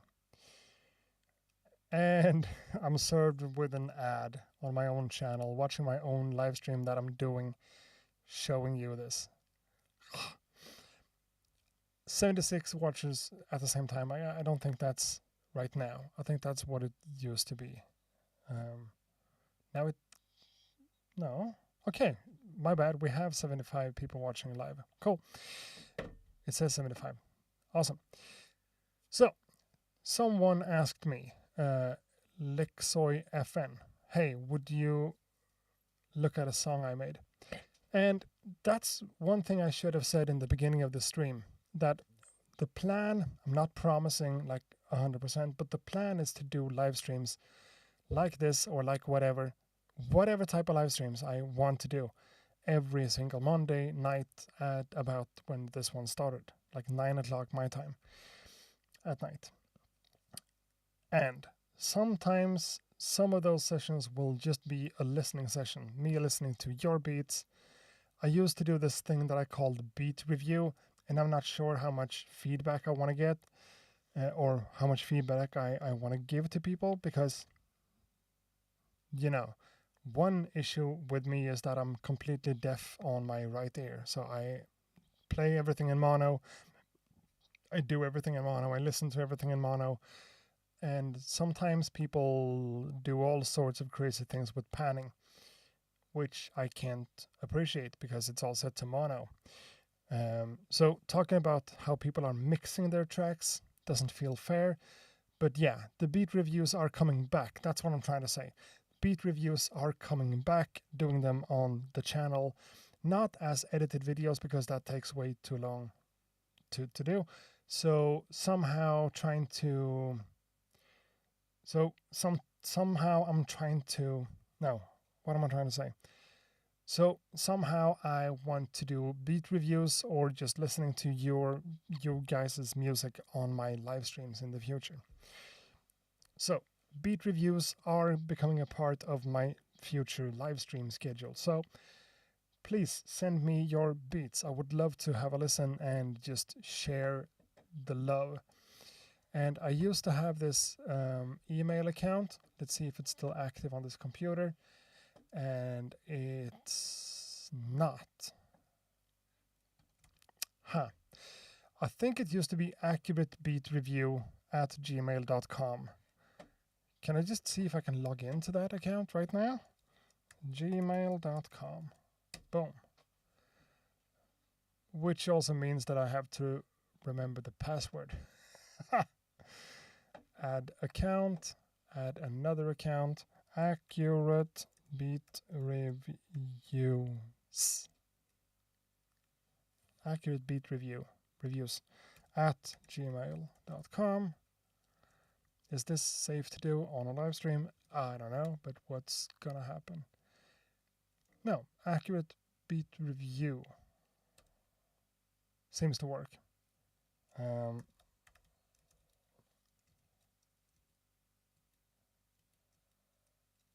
Okay, you can't see wow, let's just do that for a quick second, like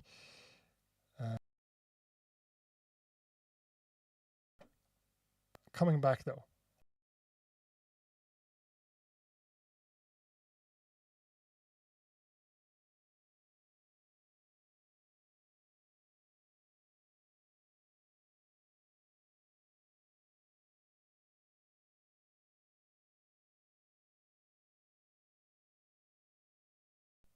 Yeah, I forgot the password and now I got another code. So yeah, it looks like I have access to that account. So that's what we're doing. AccurateBeatReview@gmail.com. I gotta fill that code. I need to set up later and continue and Touch ID. Sure.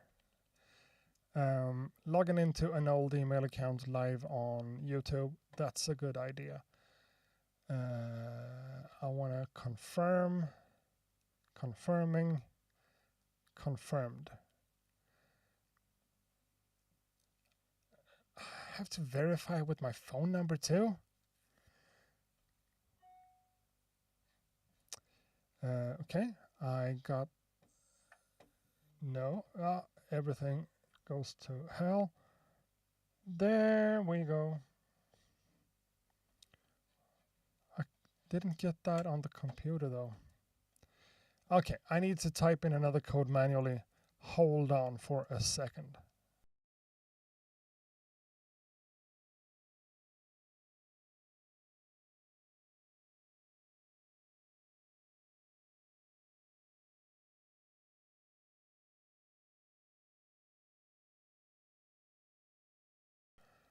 So this is officially my way of not respecting your time whatsoever. I'm sorry about that. But now I'm all set up with my old Gmail account. Okay, so if I did my job correctly, I would go into the chat room and I would write it in there.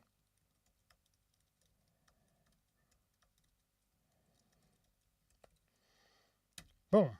AccurateBeatReview@gmail.com. Please send me your stuff. I had some issues with this the last time because I got copyright strikes left and right because you guys sent me music that you had released on DistroKid or whatever, and I just got flagged for it. So let's give it a try one more time on live streams and see what happens. You know? So if you want me to listen to your beats and play them on a live stream, maybe talk a little bit about the production and whatever, send beats my way. AccurateBeatReview@gmail.com. I keep saying Accurate Beat Reviews, which is wrong. AccurateBeatReview@gmail.com.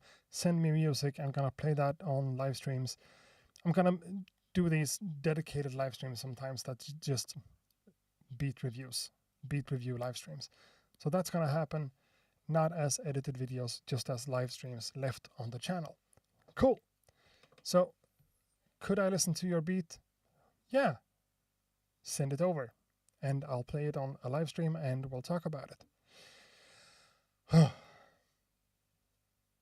Man. Oh yeah, we were doing the tiny chops from the same sample an octave up just to bring some shine to it.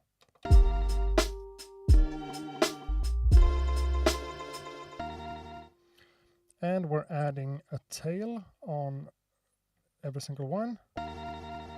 This ping pong delay thing.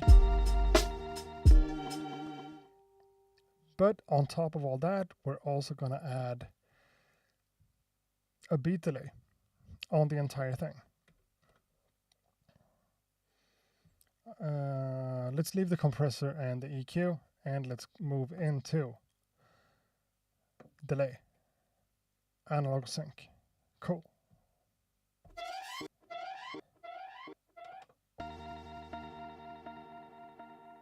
Kinda like that, but definitely not like that. Let's go 8.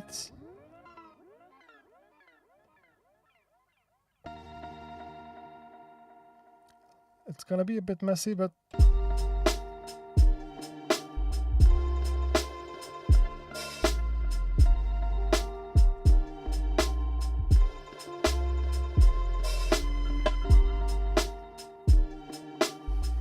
you know, I kind of like it.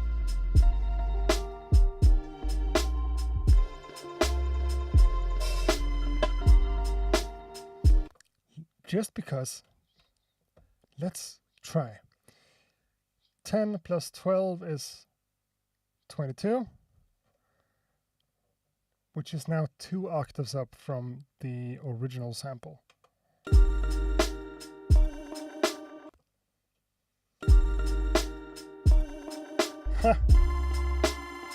Fuck that.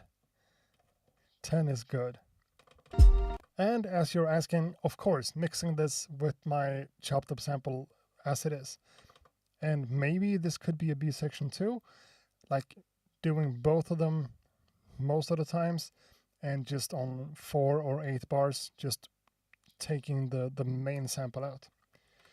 And thanks for saying that it's a dope technique. I think it is.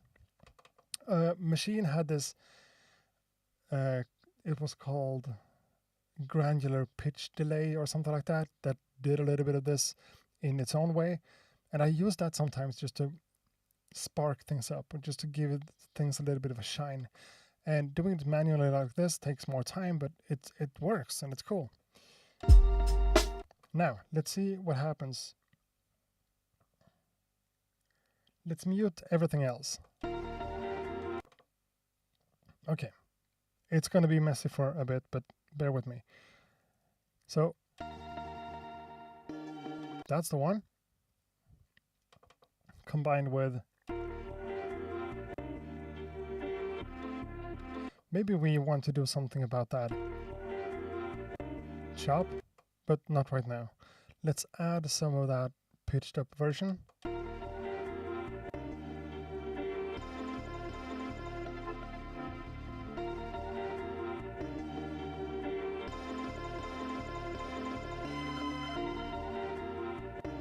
You know?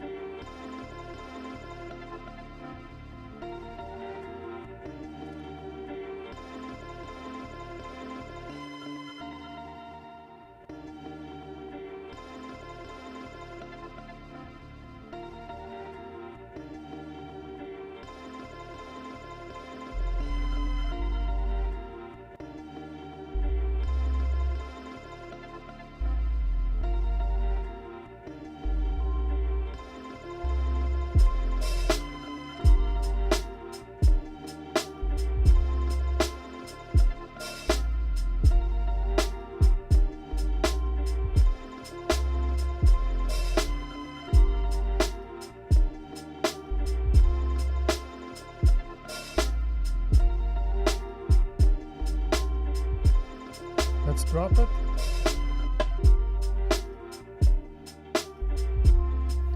So, there are a few things that goes into this. If I give it too much space, it just becomes messy.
Cool.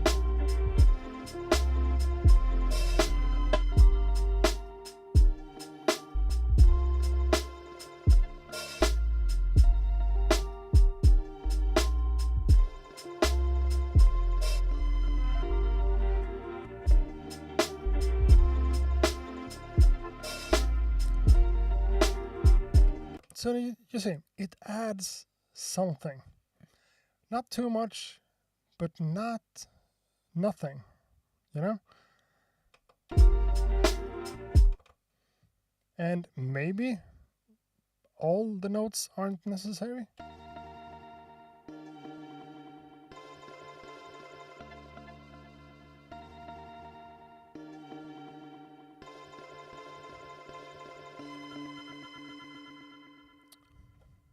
Maybe not.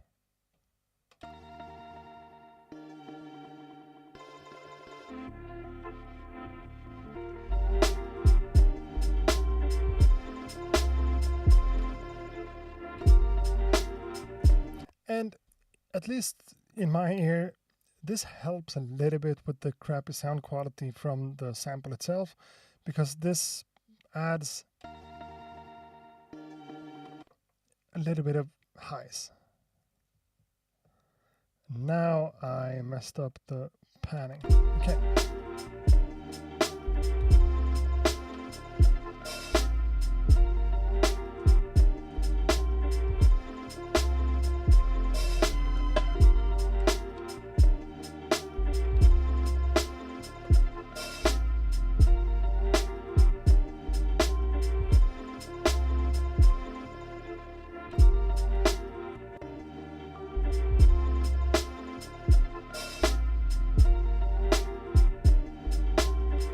Okay, it feels like this takes a little bit too much space.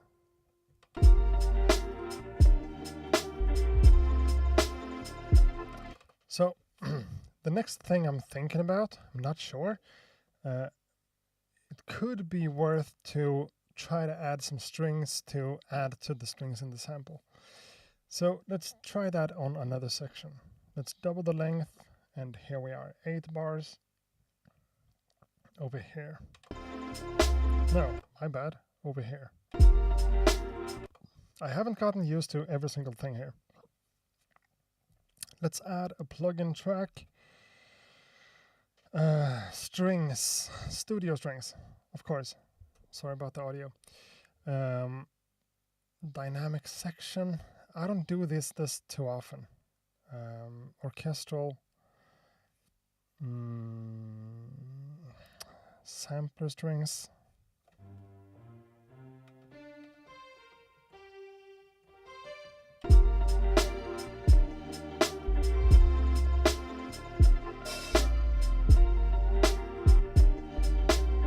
Oh, the camera died.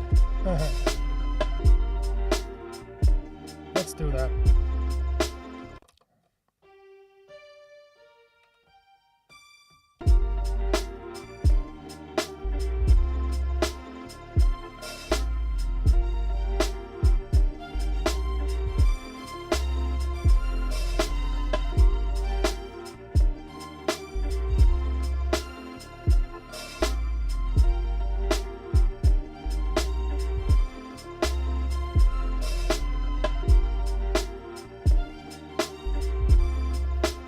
Something like that, but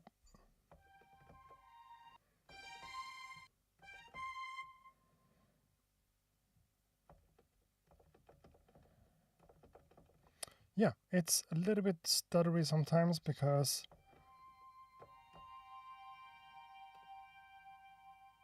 no. Whoa, come on, not that. I don't know, chamber?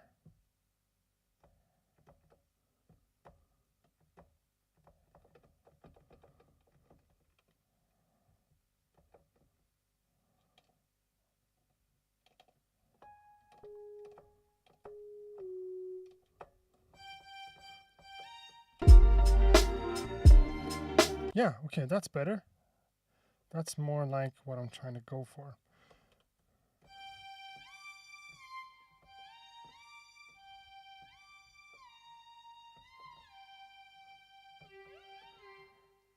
A little bit of glide.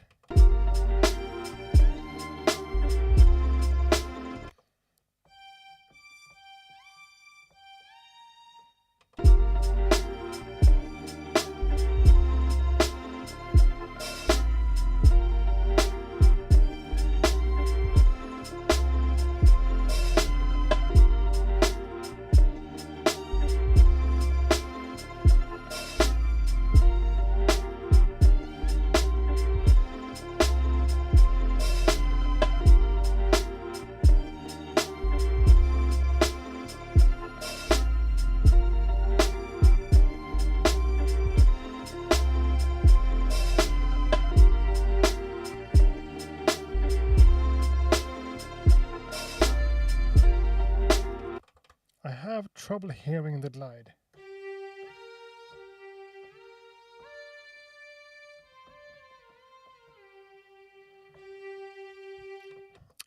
This is pretty much new to me. Let's try to find the glide. This preset is called Portamento. That's a good start.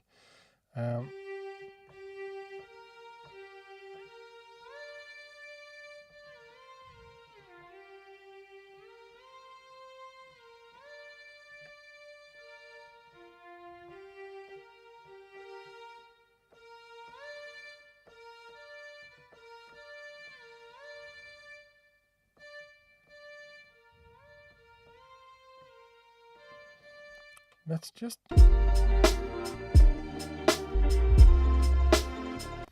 Yeah, let's try to harmonize this somehow.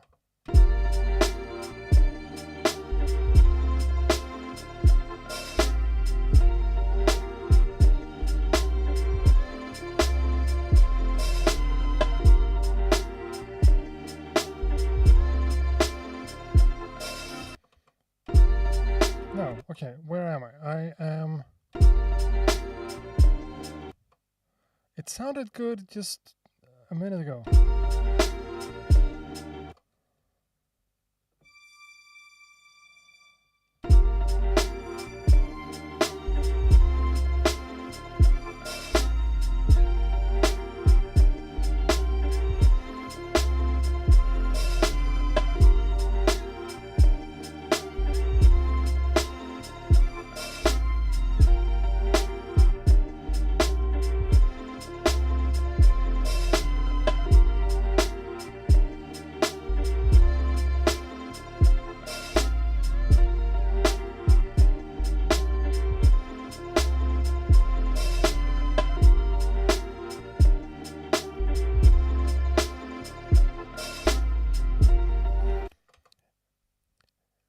Is this really bad? Let me replace the battery in that camera again and give me some honest feedback. This idea about the...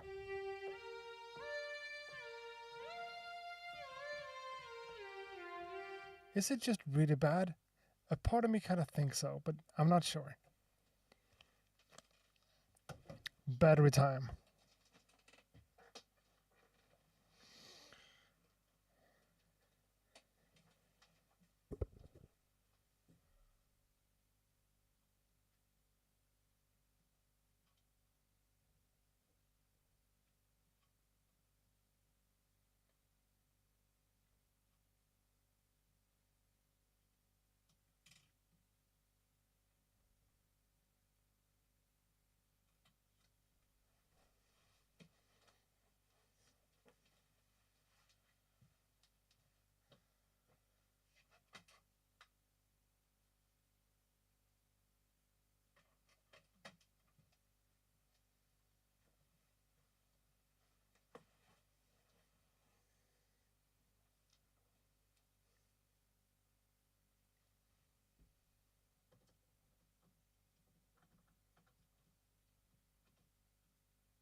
I have this issue with my tailbone.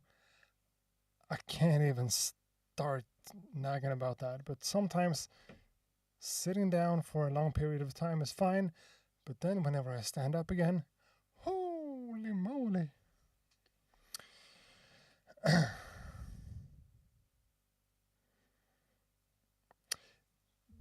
Blake Superior says, to me this beat just sounds like background / ambient studying music and not necessarily something I would want to hear as a song.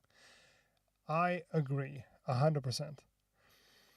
Dope sounding beat, quitting late for me. Thanks for letting me blow the chat and teaching us some techniques.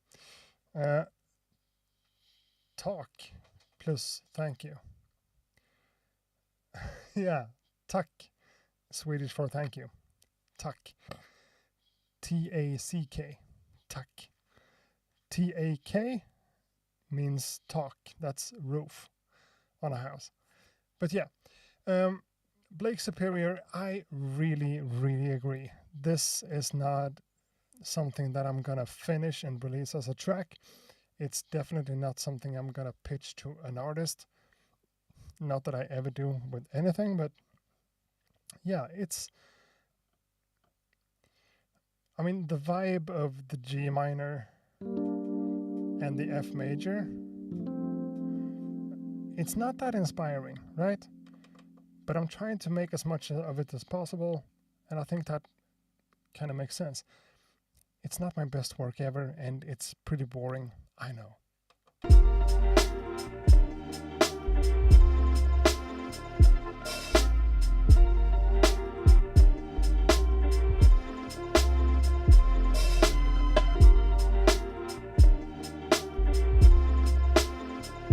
That's too loud, I'm sorry.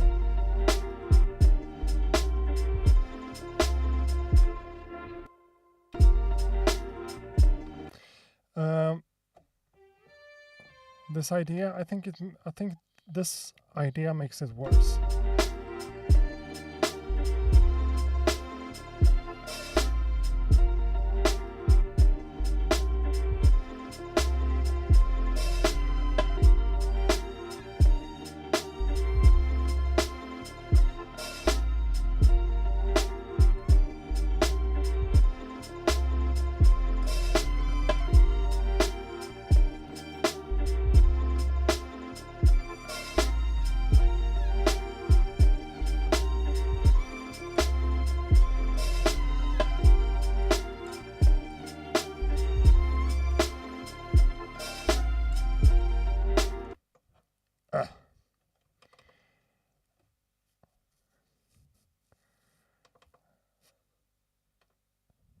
It is what it is.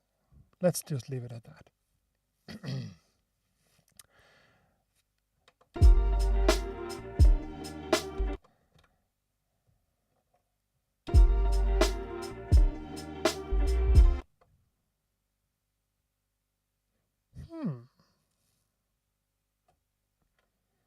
Let's try this.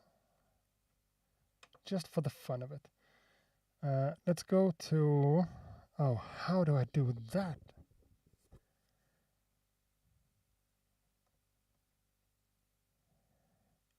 Oh, now I changed the strings, whatever.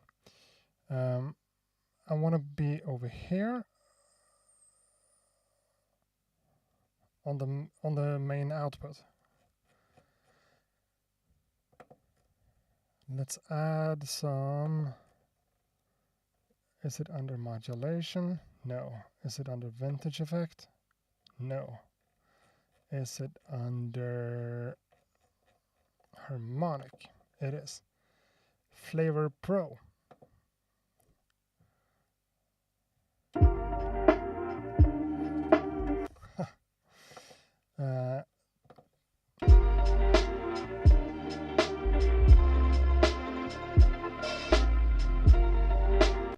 It's distorting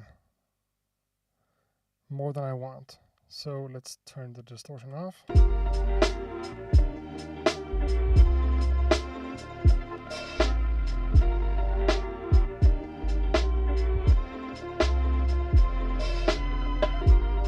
Okay. So intensity 100. Now it's off. Now it's on.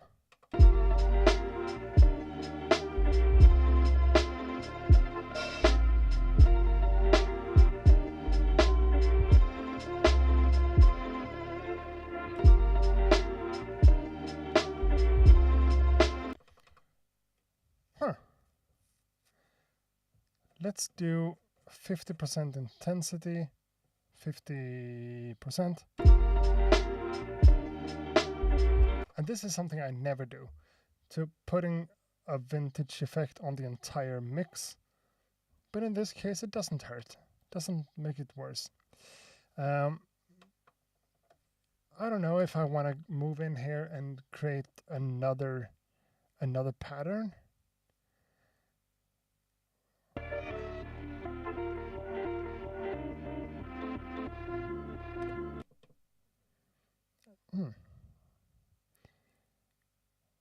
Let's try. We don't have anything to lose. Edit, double length. Let's go to the last one just to make sure that I know where I am. And delete. Boom. Delete.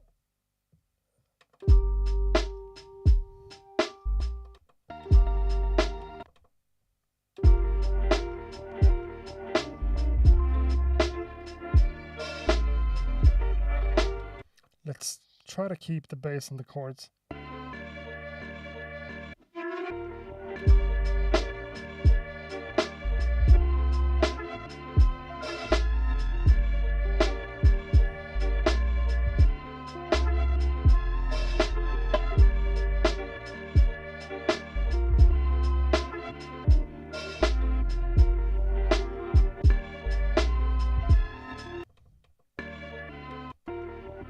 That's the same chords.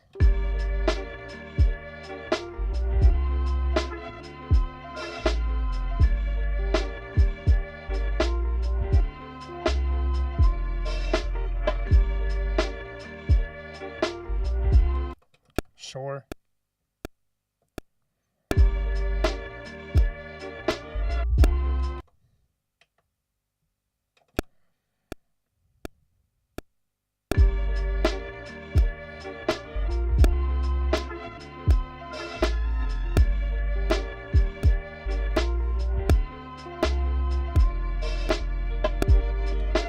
Almost.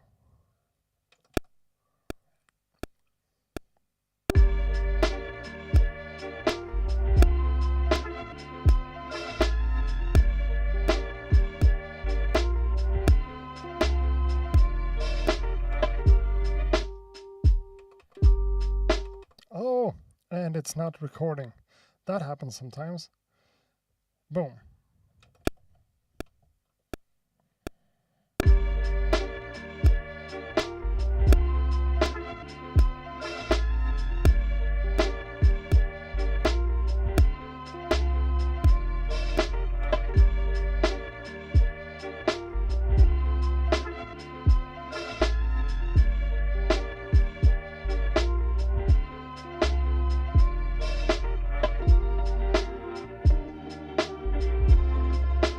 Cool. Doesn't make that big of a difference, but doesn't hurt.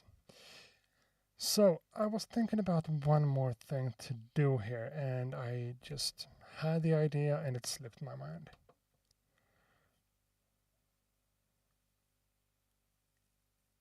Sidechain compression, that's it. On the main sample would be good enough. No. Boom. And that's a dynamic effect. Going for the mother ducker on that one, right? And on the drum track, pad, mother ducker input. Then back to the sample. There.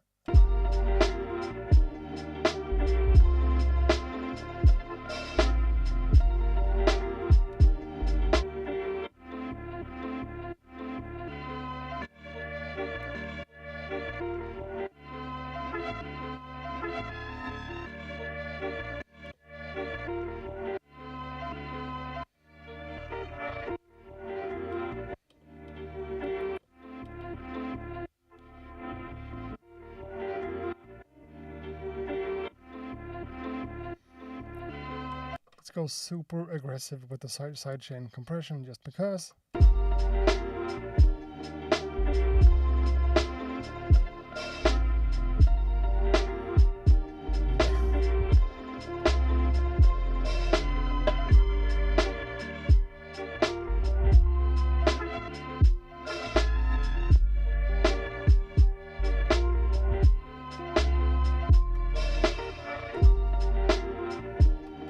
Didn't make it worse, that's for sure.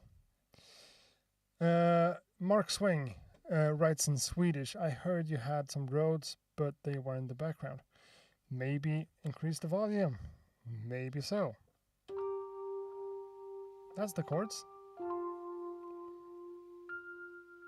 All the high notes. Oh, we're up here.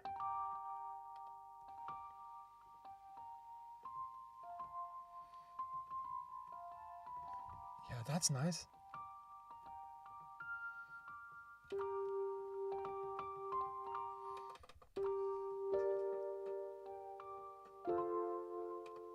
Let's add some stabs right there.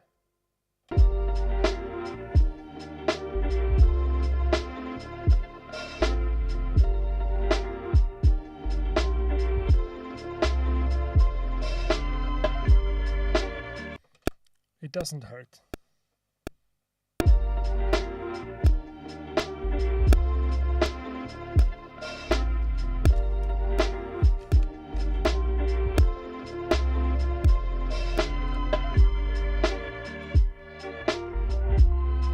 Maybe not on this one.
I mean, it is what it is.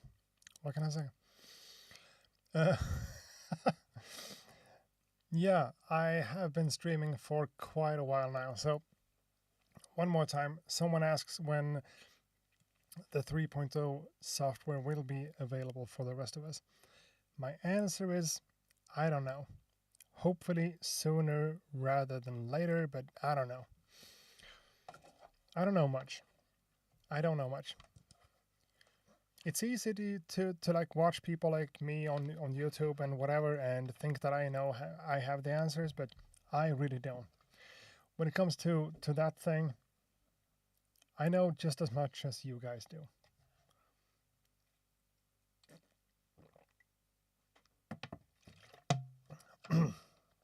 And the difference being that I have access to the pre-beta version.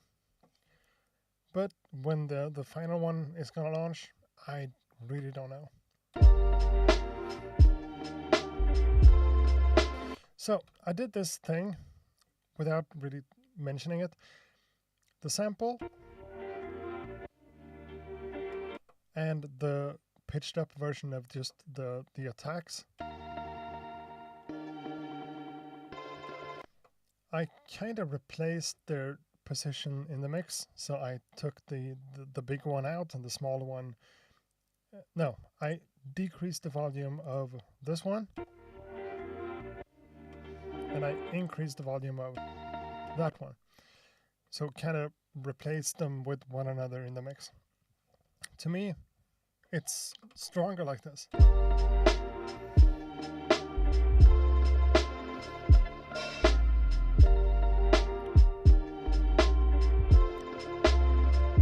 Maybe not here.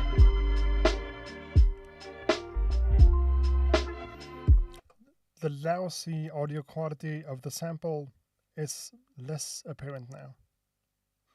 That's cool. Another tip here. Take down some lows and raise the volume a bit so it doesn't clash too much with the main sample.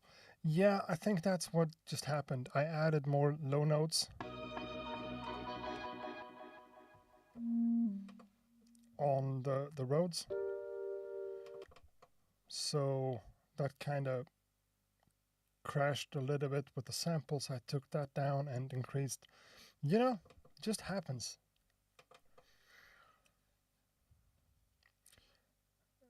So again, just mentioning, I'm doing beat reviews again, but in live streams in the future. Accurate beat review. I can type it out again just because. Accurate beat review at gmail.com.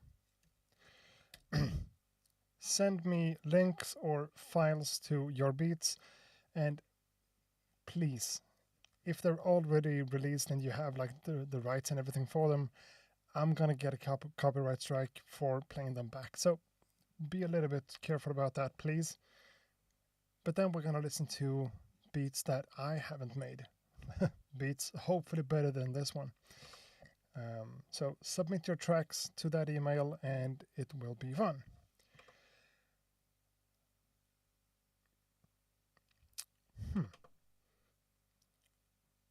If I wasn't live streaming, I would just leave this project and work on something else, but let's play the loop again.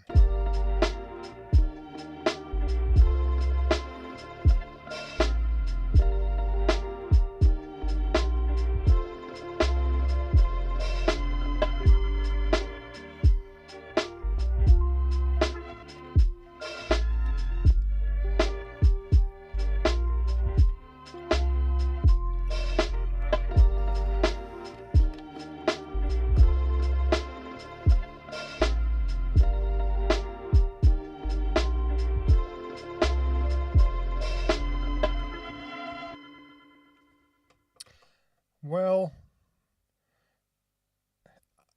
I know that you guys have said that a few times in the chat already, that I haven't saved. So let's actually save this one. Just, I don't know what I'm gonna do with it in the future, but it's always fun to just let things fill up my SD card. So this is from the stream 26th of August. Boom.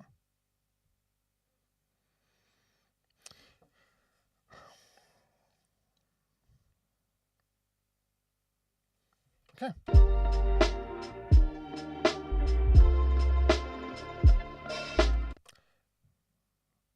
That's the beat for today. I'm gonna sign out. I'm gonna go to bed. Watch a little bit of YouTube before I go to sleep. And then I'm off my day job tomorrow, so I'm probably gonna make music or film a video or something like that. But first, since I have OBS running right now, and I have that one, and that one, if I record the video stream with audio and everything in OBS, I should just have a nice little file that I could chop up for Instagram Reels. So That's what you're going to be here for. Patrick, accurate. If I already own the Korg Replay, can I use it for finger drumming practice, or is the Machine MK3 that much more capable? Oh, okay, that's a good perspective. I mean, the size of the pads on the Korg Replay is the problem. But if you take the time to prepare individual samples and load them up on the pads, I think the Korg Replay is actually pretty good for finger drumming. Machine is better with the bigger pads and the sensitivity is a little bit nicer, according to me. But the Korg Chaos Replay has play-friendly pads, for sure. I did a little bit of that in my video and also on Instagram, I think, and it works really, really well.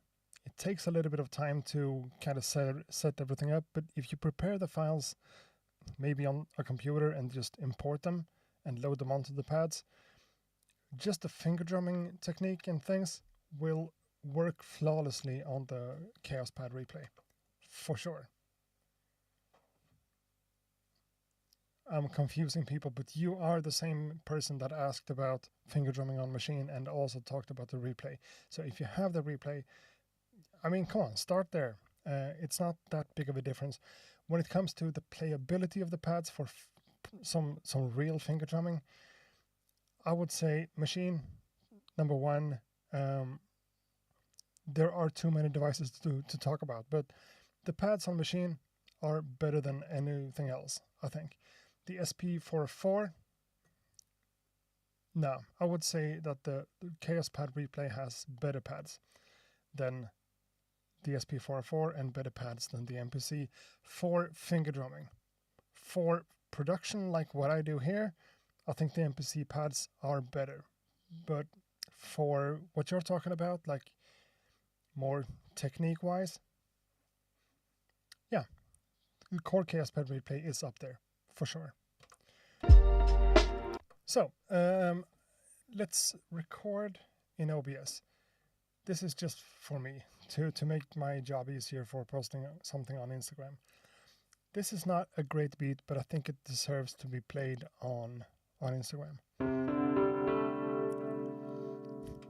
I think it deserves to be played on Instagram. Who am I becoming?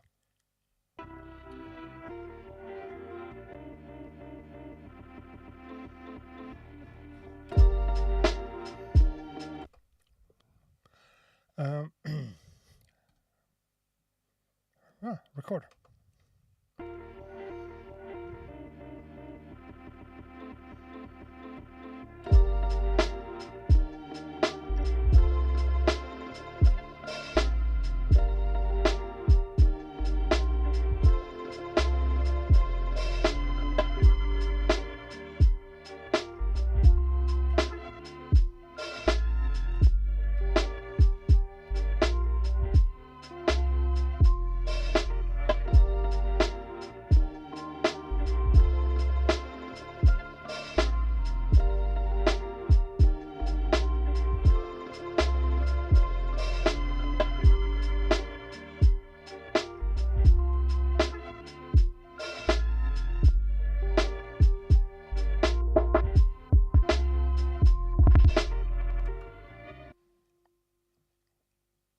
It is what it is, you know?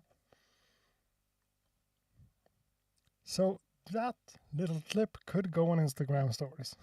Instagram Reels, I guess. Yeah, so this is all saved up and all good. Let's save the project again. And just because you're now down to 54 people, let's open up another project. I'm gonna go to bed, by the way, but yeah. I just want to listen to the thing I made yesterday. Content, no. Places, I know, this is, yeah, it's a beta. Internal MPC documents and projects.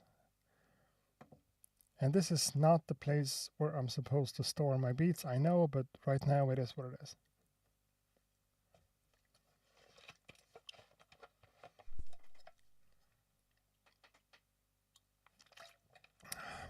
I do remember this one as way, way better than what I just made.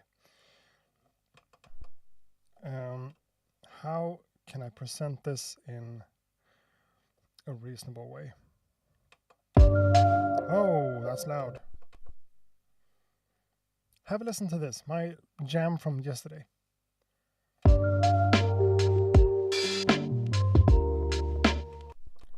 Too loud again.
That's better.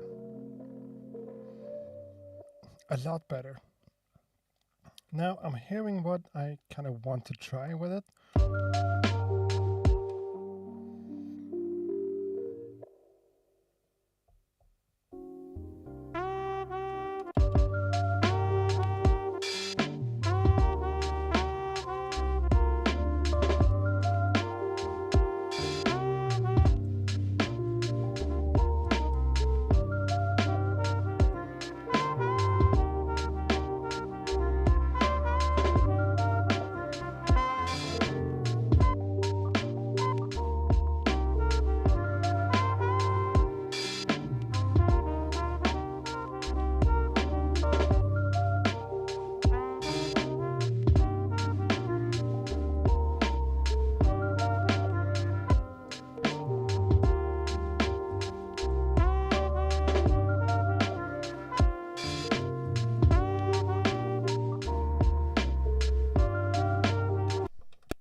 I think that's a good idea.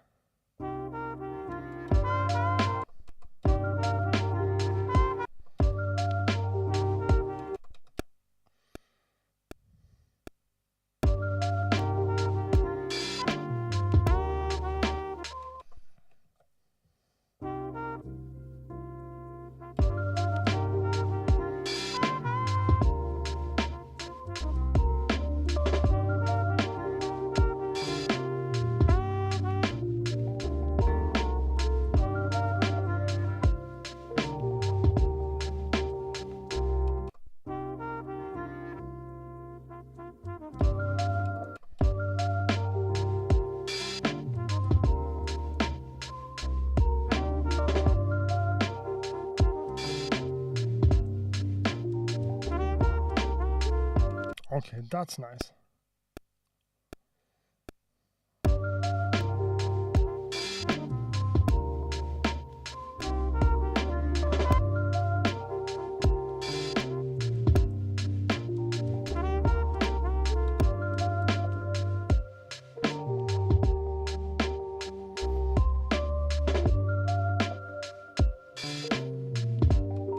Yeah, let's make sure to record that. Rec arm. Where am I?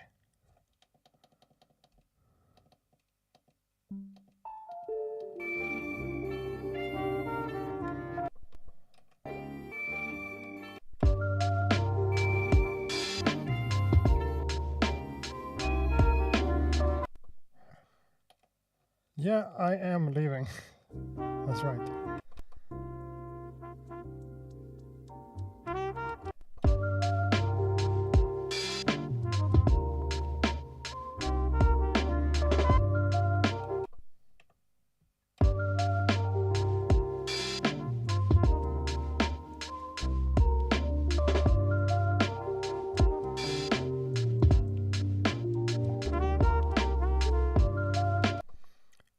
That's the one.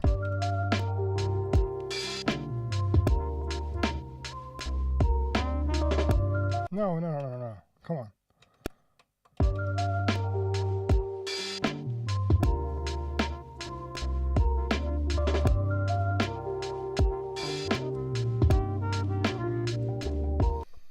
I kind of know what I'm going for.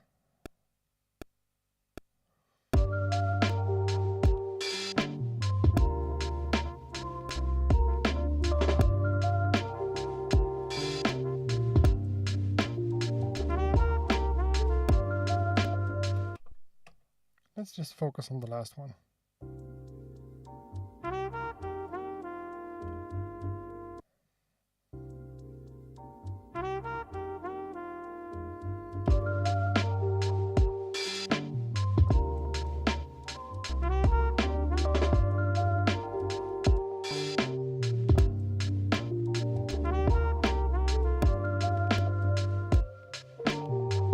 That's almost great.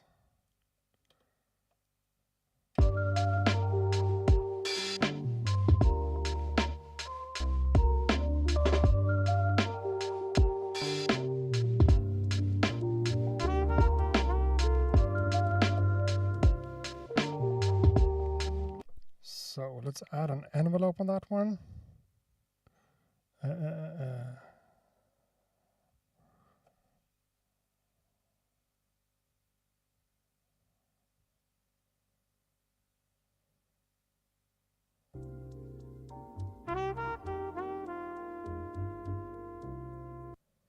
Oh.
And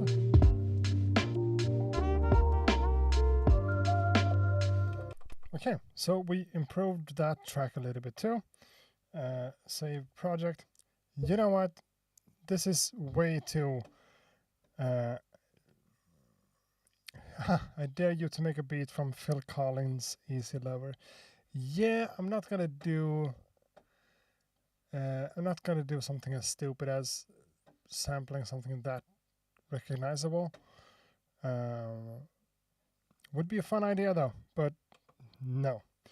So, before I go to bed, I just need to load up what we made tonight.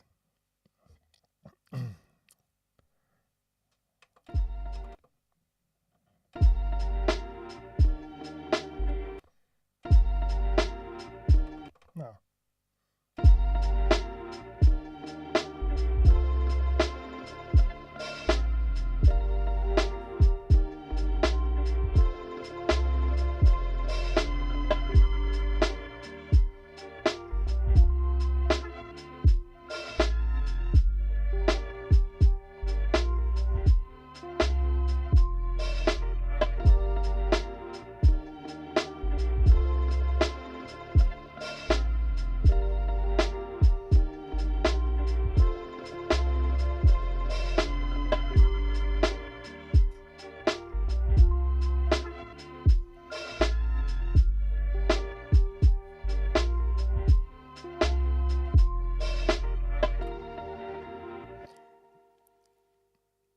It's not really a good beat, but as I had here, I did a live stream. We talked about the MPC3 and everything, and I made something. Sometimes you have to think about it that way too. I made something tonight, which is cool.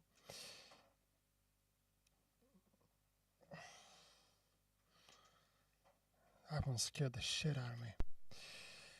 So, thanks a lot for being here tonight, and let's see you guys again next Monday, because the ambition here is to do live streams every single Monday. Sometimes just talking about whatever, sometimes testing out a new plugin, sometimes beat reviews, listening to your tracks and talking about them, and sometimes just playing Minecraft. No, not gonna play Minecraft on stream. Thanks a lot for being here. Thanks for all the support, and time to go to bed. Peace out. No, it doesn't work like that. Okay.